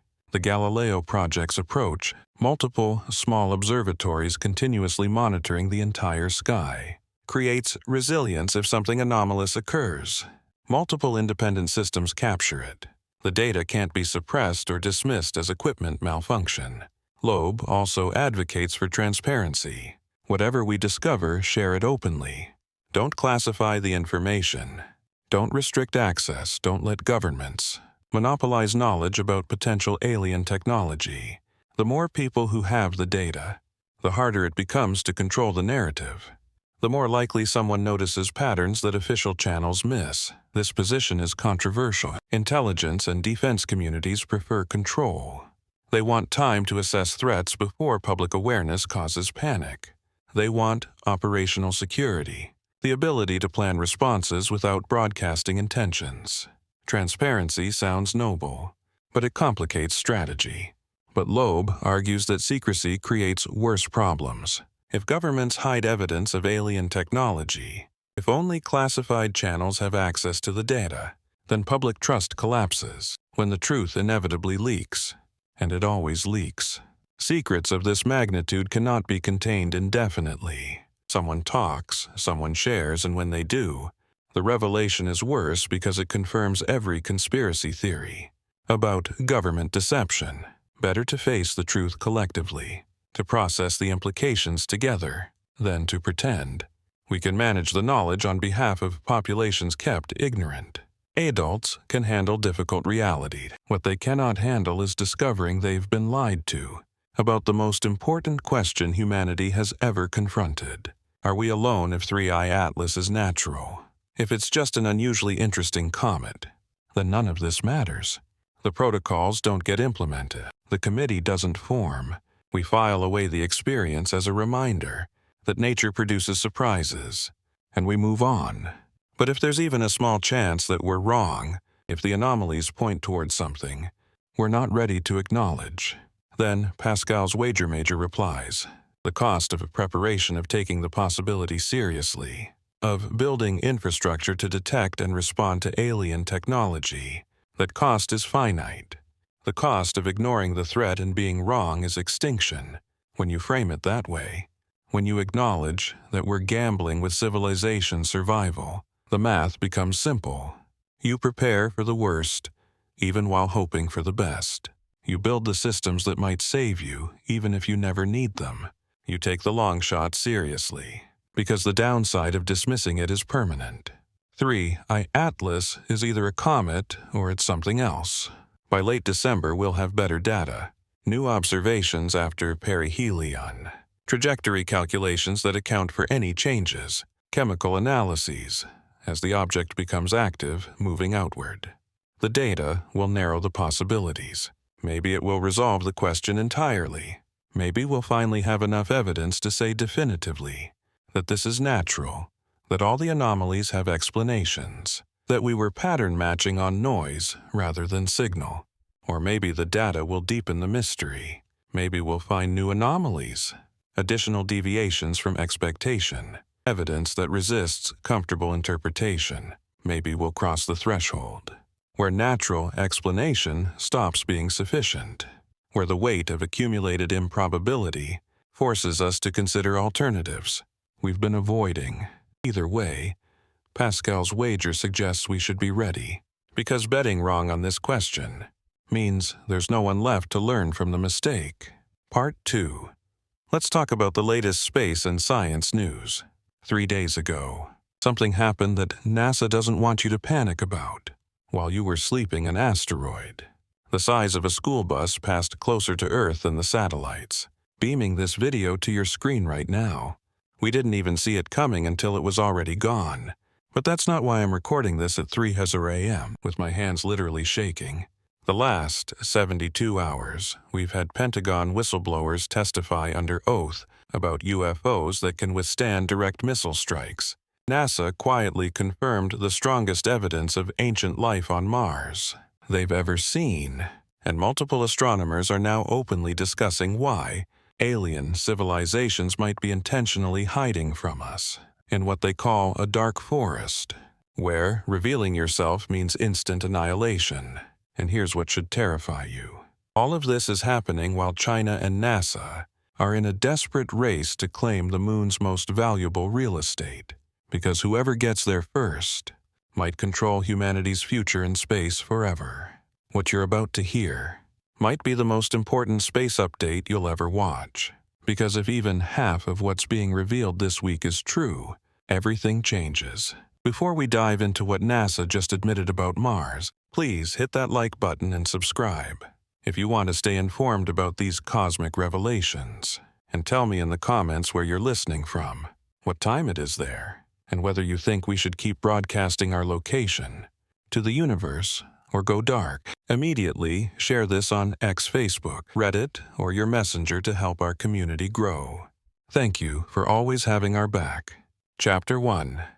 The Mars Bombshell. Ancient life finally confirmed. Let me tell you about a rock that's keeping planetary scientists awake at night, not because of what it is, but what it might mean for everything we thought we knew about life in the universe. On July 21st, 2024, NASA's Perseverance rover was crawling through an ancient riverbed in Mars' Jezero crater when its cameras locked onto something that made mission control go silent. Picture this. A 3-billion-year-old rock nicknamed Cheever Falls, sitting there with patterns that look disturbingly familiar to anyone who studied ancient life on Earth. Leopard spots, they called them. Dark rings with lighter centers scattered across the rock's surface, like nature's own Morse code. Now you might think, so what, it's just a spotted rock. But here's where things get interesting. These aren't random patterns. When Perseverance aimed its pixel instrument at those spots, the data that came back was, well, let's just say, it made some very serious scientists start reconsidering their retirement plans. The dark rims of these leopard spots were rich in iron phosphate, specifically a mineral called vivianite. The lighter cores contained iron sulfide, likely greigite if those names don't mean much to you. Let me put it this way on Earth. When we find these exact minerals together in ancient rocks, arranged in these exact patterns. There's usually only one explanation: microbes, ancient bacteria that once lived, breathed, and died in that mud, leaving behind these chemical signatures like tiny tombstones, marking their existence. Think about that for a moment. We might be looking at creatures that lived on another planet, before life on Earth had even figured out how to build a proper cell membrane. The Bright Angel Formation, where this rock was found, tells a story that reads like a murder mystery written in stone. 3.5 billion years ago, this wasn't the rusty desert we see today. It was a lake, possibly warm, definitely wet, with water flowing in from river channels that carved their way through the crater walls. The sediments that settled at the bottom of that lake became the mudstone we're examining today, and trapped within that mudstone, organic carbon-sulfur, phosphorus, all the ingredients you'd need for a microbial dinner party. But here's where NASA's announcement gets really interesting, and why they spent over a year having it peer-reviewed before going public. The arrangement of these minerals suggests something called redox reactions, chemical processes where electrons get passed around like currency in a microscopic economy on Earth. These reactions are often driven by life. Microbes use them to generate energy like tiny biological batteries, powering themselves on chemical gradients.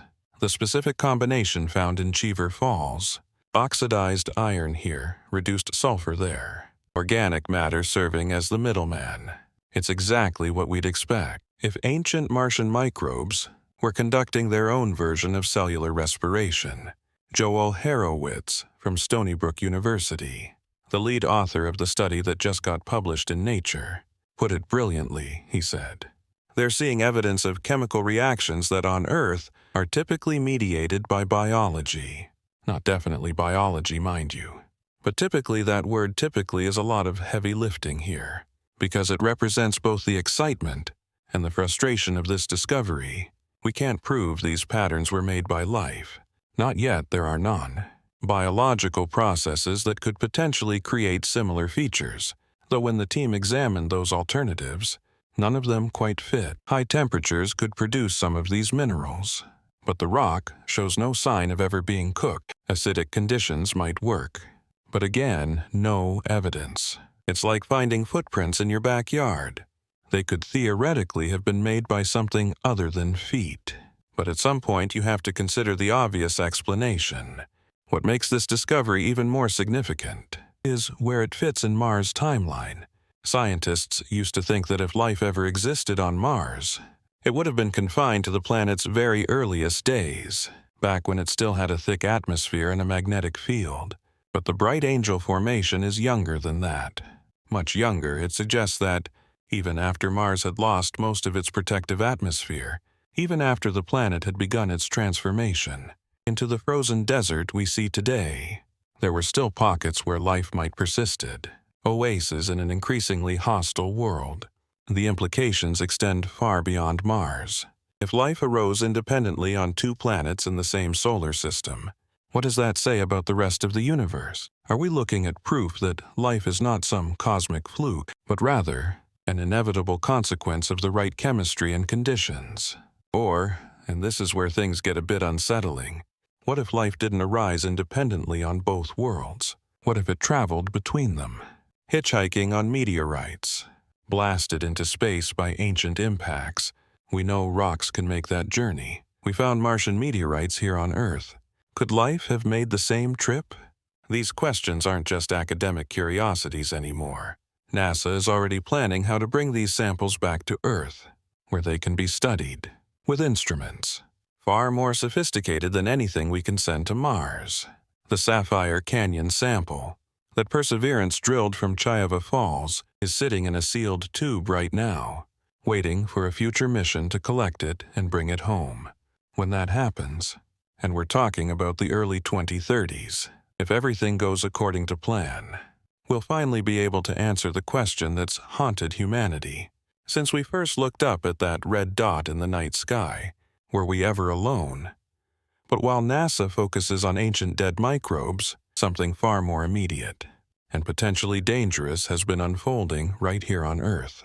Pentagon whistleblowers are coming forward with claims that make the Mars discovery look like child's play. Because according to their testimony, we're not just dealing with ancient fossils. We're dealing with technology that shouldn't exist, objects that defy our understanding of physics, and a government cover-up that goes deeper than anyone imagined.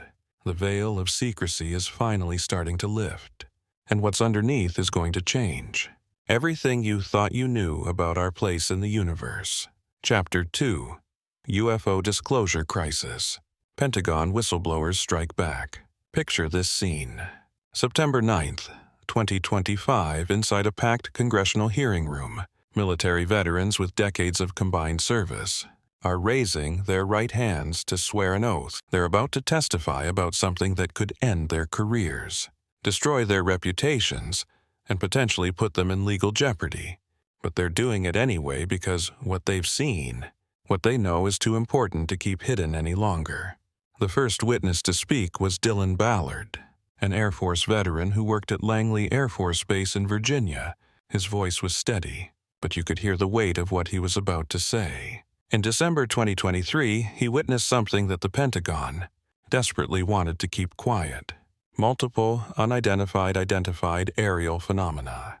What we used to call UFOs before the government rebranded them, hovering over one of America's most secure military installations. Not for minutes, but for weeks. These weren't distant lights or fuzzy radar blips.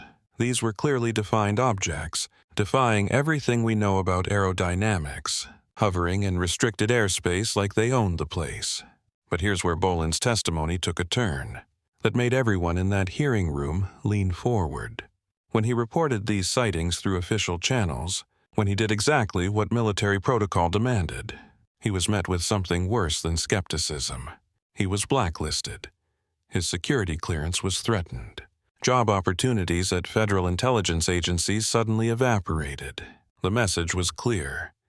Keep your mouth shut or we'll destroy your life. Think about that for a moment. A decorated military veteran sees potential threats to national security, reports them through proper channels, and instead of being thanked, he's punished. What does that tell you about what's really going on here? Either our government is spectacularly incompetent at handling genuine security threats, or they know exactly what these objects are, and they're terrified of that information becoming public. Then, Representative Eric Burleson from Missouri did something that nobody expected. He played a video, not some grainy, ambiguous footage. That could be anything from a weather balloon to a bird. This was military-grade footage from an MQ-9 Reaper drone, operating off the coast of Yemen in October 2024. The room went silent as they watched an orb, perfectly spherical, moving at impossible speeds across the screen. Then came the moment that defied explanation. The Reaper fired a Hellfire missile at the object. Direct hit, the explosion filled the screen, and when the smoke cleared, the orb was still there, completely unaffected, continuing on its path like nothing had happened. Let that sink in. Hellfire missile designed to destroy tanks and bunkers had zero effect on this thing. The same weapon that's been the backbone of American military superiority for decades might as well have been a water balloon. Berelasson's question to the panel was simple but devastating. Why are we being blocked from this information? What else has been hidden from Congress, from the American people, from the world? The Pentagon's Old Domain Anomaly Resolution Office, or AARO, the organization, supposedly created to investigate these phenomena with transparency and scientific rigor, was revealed to be anything but. Witness after witness described how AARO dismisses cases without proper investigation, ignores compelling evidence, and seems more interested in debunking than discovering. Jeffrey Newshuddle, another Air Force veteran on the panel, described AARO's approach as using science to come up with answers that fit their predetermined conclusions, rather than following the evidence wherever it leads. But the real bombshell came when journalist George Knapp took the microphone. Knapp has been investigating UAPs for over 3 decades, and he dropped a piece of information that sent shockwaves through the defense community. According to multiple sources, there's a secret Pentagon program called Immaculate Constellation. The name alone should give you chills. This isn't some routine This is a special access program, so secret that most members of Congress don't even know it exists.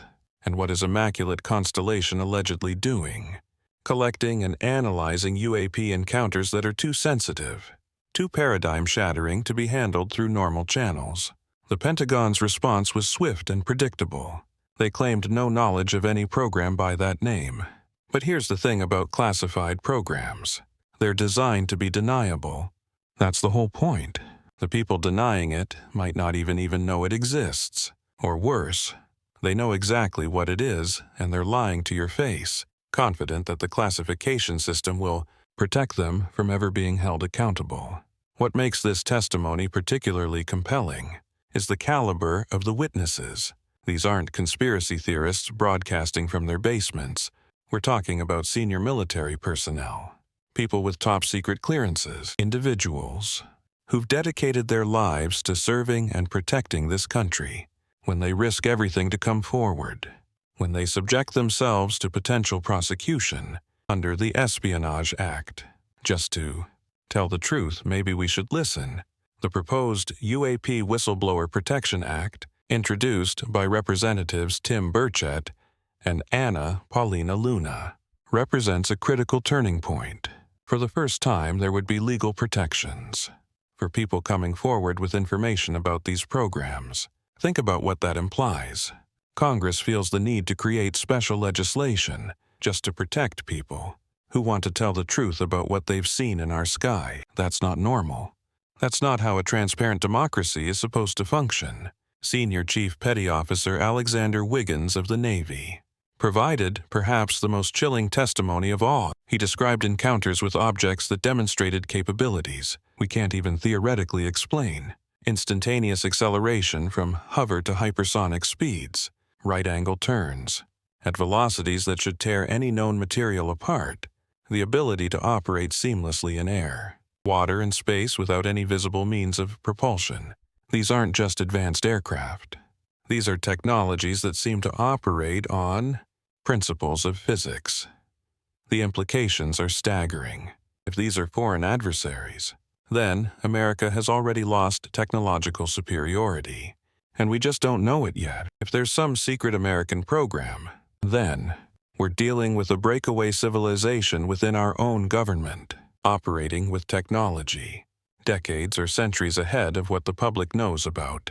And if there's something else, something not from Earth, then every assumption about our place in the universe needs to be reconsidered. Joe Spielberger from the Project on Government Oversight made a crucial point during his testimony. This isn't just about UFOs. This is about government accountability, constitutional oversight, and the basic principle that, in a democracy, the people have a right to know what their government is doing. When you have programs so secret that even Congress can't access them, when you have military personnel being threatened for reporting potential security threats, when you have evidence being systematically hidden or destroyed, you don't have a democracy anymore. You have something else entirely. The pattern is becoming impossible to ignore. Witness after witness, incident after incident. The evidence keeps piling up, and it's not just American military personnel. Similar testimonies are coming from Canada, Brazil, Japan, France. Either we're dealing with a massive, coordinated delusion affecting trained observers across the globe, or something genuinely extraordinary is happening in our skies. But while Congress fights for disclosure and whistleblowers risk everything to reveal the truth, a darker possibility lurks in the shadows of scientific theory. What if the reason for all this secrecy isn't to hide the existence of aliens, but to hide the reason why they're staying hidden from us? What if Earth has already been detected by civilizations that view our emergence into space not as a welcome development, but as a threat to be eliminated?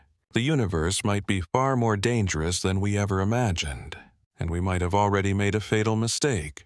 Chapter 3. The Dark Forest Warning. Why aliens might be hiding. Imagine you're walking through a pitch-black forest at night. You can't see more than a few feet in any direction. You know there are others in this forest. Hunters like yourself, armed and dangerous. Every sound could be a threat. Every movement could give away your position. The only way to survive is to remain absolutely silent, because the moment you reveal yourself, the moment you make noise, you become a target. This is the universe according to the dark forest theory, and it might explain why the cosmos seems so eerily quiet, despite the mathematical certainty that we're not alone. The theory gained mainstream attention through Chinese author Liu Cixin's science fiction trilogy, but its roots go deeper into game theory, evolutionary psychology, and the cold mathematics of survival.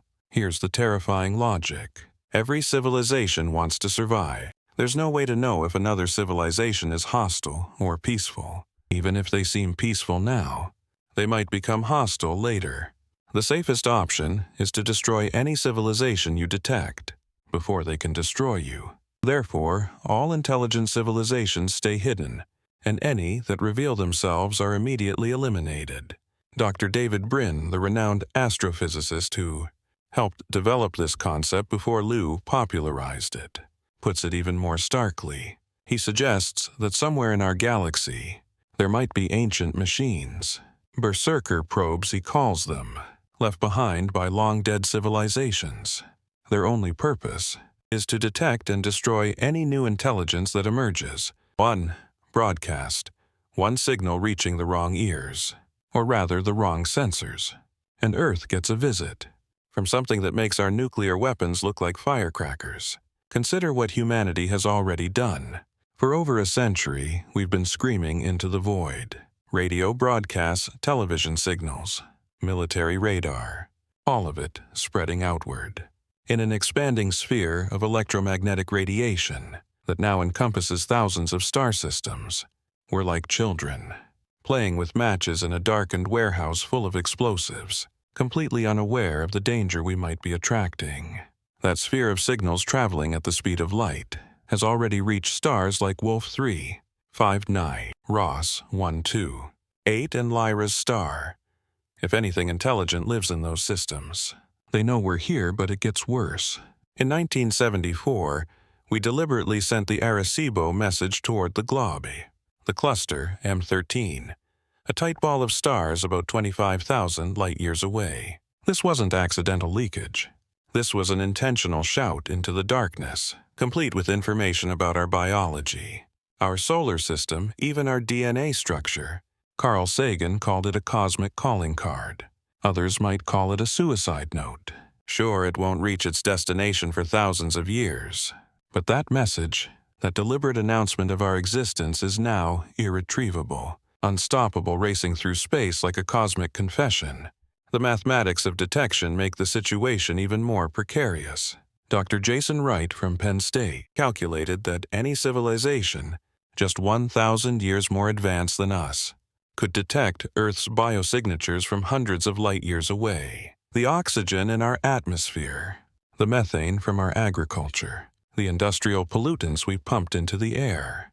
These all create a spectroscopic fingerprint that screams, "Inhabited planet," to anyone with a decent telescope. We're not just broadcasting our existence through radio waves.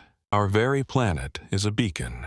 Stephen Hawking, shortly before his death, warned against actively trying to contact alien civilizations. His reasoning was simple and chilling. Look at what happened when European explorers encountered less technologically advanced civilizations here on Earth. The results were catastrophic for the indigenous populations. Now imagine that technological gap multiplied by thousands or millions of years. We wouldn't be conquered. We'd be stepped on like ants, possibly without the superior civilization even noticing. The Fermi paradox suddenly makes horrifying sense.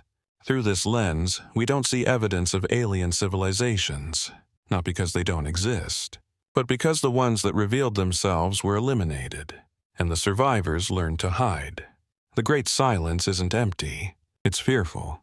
Every intelligent species that figures out radio astronomy also figures out the game theory that says, "Shut up or die," except apparently us. Dr. Alexander Berezin, from Russia's National University of Electronic Technology, proposed an even darker variant. What if the first civilization to achieve interstellar capability inevitably destroys all others? Not out of malice, but out of simple expansion, like a bacterial colony. consuming all available resources in a petri dish. They might not even notice the lesser civilizations they're destroying. We could be annihilated not by deliberate attack, but as collateral damage from someone else's growth. The recent revelations about UAPs take on a different character when viewed through the dark forest lens. What if these objects aren't visitors but scouts? What if they're not here to make contact, but to assess whether we pose a threat? The fact that they seem to be particularly interested in our military installations and nuclear facilities isn't reassuring. They're checking our weapons, evaluating our capabilities, determining if we need to be dealt with now, or if we can be safely ignored for a few more decades. There's a chilling consistency to the timeline. UFO sightings exploded after we detonated the first atomic bombs. It's as if crossing the nuclear threshold triggered some kind of monitoring protocol. We announced to the universe that we'd figured out how to split the atom, and suddenly things started showing up to watch us. Maybe they're not here to invade. Maybe they're here to decide if we need to be preemptively eliminated before we become a genuine threat.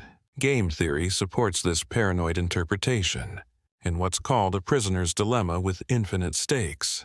The rational choice is always to defect, to strike first. Cooperation only works if you can guarantee repeated interactions and a mutual benefit. But when the stakes are species survival, and you can't verify the other player's intentions, the math says destroy them before they destroy you. It's not evil, it's logical, which might be worse. Some scientists argue we're already past the point of no return. Dr. Eugene Thacker calls it cosmic pessimism, the recognition that we've already revealed ourselves, and now we just wait to see if anything responds. Every year that passes without contact could mean we're alone, or it could mean something is already on its way, traveling at some fraction of light speed, arriving in decades or centuries, with capabilities we can't imagine, and intentions we dare not contemplate. The dark forest theory also explains why SETI has found nothing. Despite decades of searching, we're looking for signals, for civilizations broadcasting their presence. But if the theory is correct, anyone smart enough to develop radio is also smart enough to immediately stop using it once they realize the implications. We're searching for the cosmic equivalent of dead civilizations, the ones that didn't figure out the game in time. But there's one group that claims to know exactly why. The silence is about to break, why the dark forest might soon be burning with the light of open warfare. According to their interpretation of recent events, Earth and the Moon are about to become the battlefield for competing civilizations. And the race between NASA and China isn't about national pride or scientific achievement. It's about claiming strategic high ground before the real conflict begins. Chapter 4. The Moon Race Heats Up. China versus NASA's Secret Agendas. Sean Duffy, NASA's acting administrator, stood before a room full of space agency employees last week, his face flushed with barely contained anger. "I'll be damned if that is the story that we write," he said, his voice carrying across the silent auditorium. "We are going to beat the Chinese to the moon. We are going to do it safely, fast and right." This wasn't just another pep talk. This was a declaration of war, a space war, that most people don't even realize is already being fought. The stakes couldn't be higher. Whoever plants their flag at the lunar South Pole first doesn't just win a symbolic victory. They potentially control access to billions of tons of water ice, the key to everything from drinking water to rocket fuel. They establish the communication standards that everyone else will have to follow. They write the rules for lunar traffic management, resource extraction, and territorial claims. In essence, they become the gatekeeper of humanity's expansion into the solar system. Former NASA administrator Jim Bridenstine dropped a bombshell during recent Senate testimony that should have made headlines worldwide, but was somehow buried in the news cycle. He stated, "It's highly unlikely the United States will return humans to the moon before China plants their flag on lunar soil." Think about that. The nation that won the first space race that put 12 men on the moon is about to lose the second space race to a country that didn't even have a space program 50 years ago. The problem, according to Bridenstine, isn't technology or funding, it's architecture. NASA chose SpaceX's Starship as their lunar lander, a vehicle that requires an unknown number of refueling launches just to get to the moon. Nobody has ever attempted orbital refueling at this scale. It's like planning to cross the Atlantic by building your airplane in midair. Meanwhile, China is using proven technology, incremental advances, steady progress. They're not trying to revolutionize space travel. They're trying to win. But there's something else going on here. Something that neither NASA nor China is talking about publicly. The urgency of this race doesn't match the stated goals of scientific research and national prestige. Both superpowers are pouring resources into lunar programs at a pace that suggests they know something we don't. Or rather, they know something they're not telling us. Consider the specific locations they're targeting. The lunar South Pole isn't just valuable for its water ice. It contains peaks of eternal light, mountaintops that receive nearly constant sunlight. Perfect for solar power generation. But more importantly, these locations offer something else: unobstructed views of deep space and protective terrain for defensive positions. Military strategists call them key terrain. The high ground that controls everything around it. Whoever holds these positions could theoretically deny access to anyone else. China's Chang'e program has been methodically mapping the far side of the moon. For years, their rovers have discovered structures 1,000 feet below the surface, vast cave systems that could serve as natural shelters from radiation and micrometeorite impacts. But these caves could serve another purpose. They could hide installations, equipment, or activities that Earth-based telescopes could never detect. The far side of the moon is the only place in the Earth-Moon system, completely shielded from our planet's radio emissions. It's the perfect location for listening to deep space, or for conducting operations you don't want anyone to know about. The International Lunar Research Station that China is building, with Russia and 17 other partners, isn't just a scientific outpost. The plans include military communication satellites, defensive systems, and what they euphemistically call situational awareness capabilities. In other words, the ability to monitor and potentially interfere with anyone else's lunar operations. They're not building a research station. They're building a fortress. NASA's Artemis Base Camp sounds civilian and scientific. But look closer at the partners involved: the Department of Defense, the National Reconnaissance Office, the Space Force. These aren't organizations interested in collecting moon rocks. They're interested in maintaining American superiority in what they internally call the ultimate high ground. Leaked documents suggest the base will include capabilities for monitoring cislunar space, the area between Earth and the Moon. That's becoming increasingly important for both commercial and military operations. The timeline is everything. China has announced they will land taikonauts on the Moon by 2030. NASA keeps pushing back their date, currently targeting no earlier than 2027 for Artemis 3. But here's what's really interesting. Both programs suddenly accelerated after 2019, the same year that multiple governments privately briefed their space agencies about something discovered on the lunar surface. The briefings remain classified, but the budget allocations that followed tell their own story. Billions of dollars approved without the usual congressional fighting for rapid lunar development. LunaNet, NASA's proposed lunar internet, isn't just about helping astronauts send emails home. It's a positioning and navigation system that would give American forces precise location data for any operations on or around the Moon. China's alternative system, anchored by their Qiao relay satellites, would serve the same purpose. Whoever controls Luna GPS controls movement on the Moon. It's like owning all the maps in a new world. The resource extraction agreements being negotiated right now will determine who gets rich and who gets left behind: helium-3, rare Earth elements, platinum group metals. The Moon contains resources worth quintillions of dollars, but more importantly, it contains the resources needed to build infrastructure in space without the enormous cost of launching everything from Earth. The first nation to establish processing facilities on the Moon could have an insurmountable advantage in colonizing the solar system. There's another factor that nobody wants to discuss publicly. The moon is the perfect platform for weapons that could hold Earth hostage. A mass driver on the moon could launch projectiles at Earth with devastating force. Lasers, based on the moon, could target satellites. Spacecraft, even ground installations without atmospheric interference. The Outer Space Treaty supposedly bans weapons on the moon, but treaties are only as strong as the willingness to enforce them. And who's going to enforce anything against whoever controls the high ground? Former NASA scientist Dr. David Livingston calculated that whoever establishes the first permanent base on the moon could potentially claim de facto sovereignty over large areas, simply by being there. Possession is 9/10 of the law on Earth, and in space it might be 10-10. The Antarctic model of international cooperation sounds nice, but Antarctica doesn't have resources worth fighting over. The moon does. The Chinese mission profiles include something called in situ, resource utilization from day one, then not planning to visit the moon.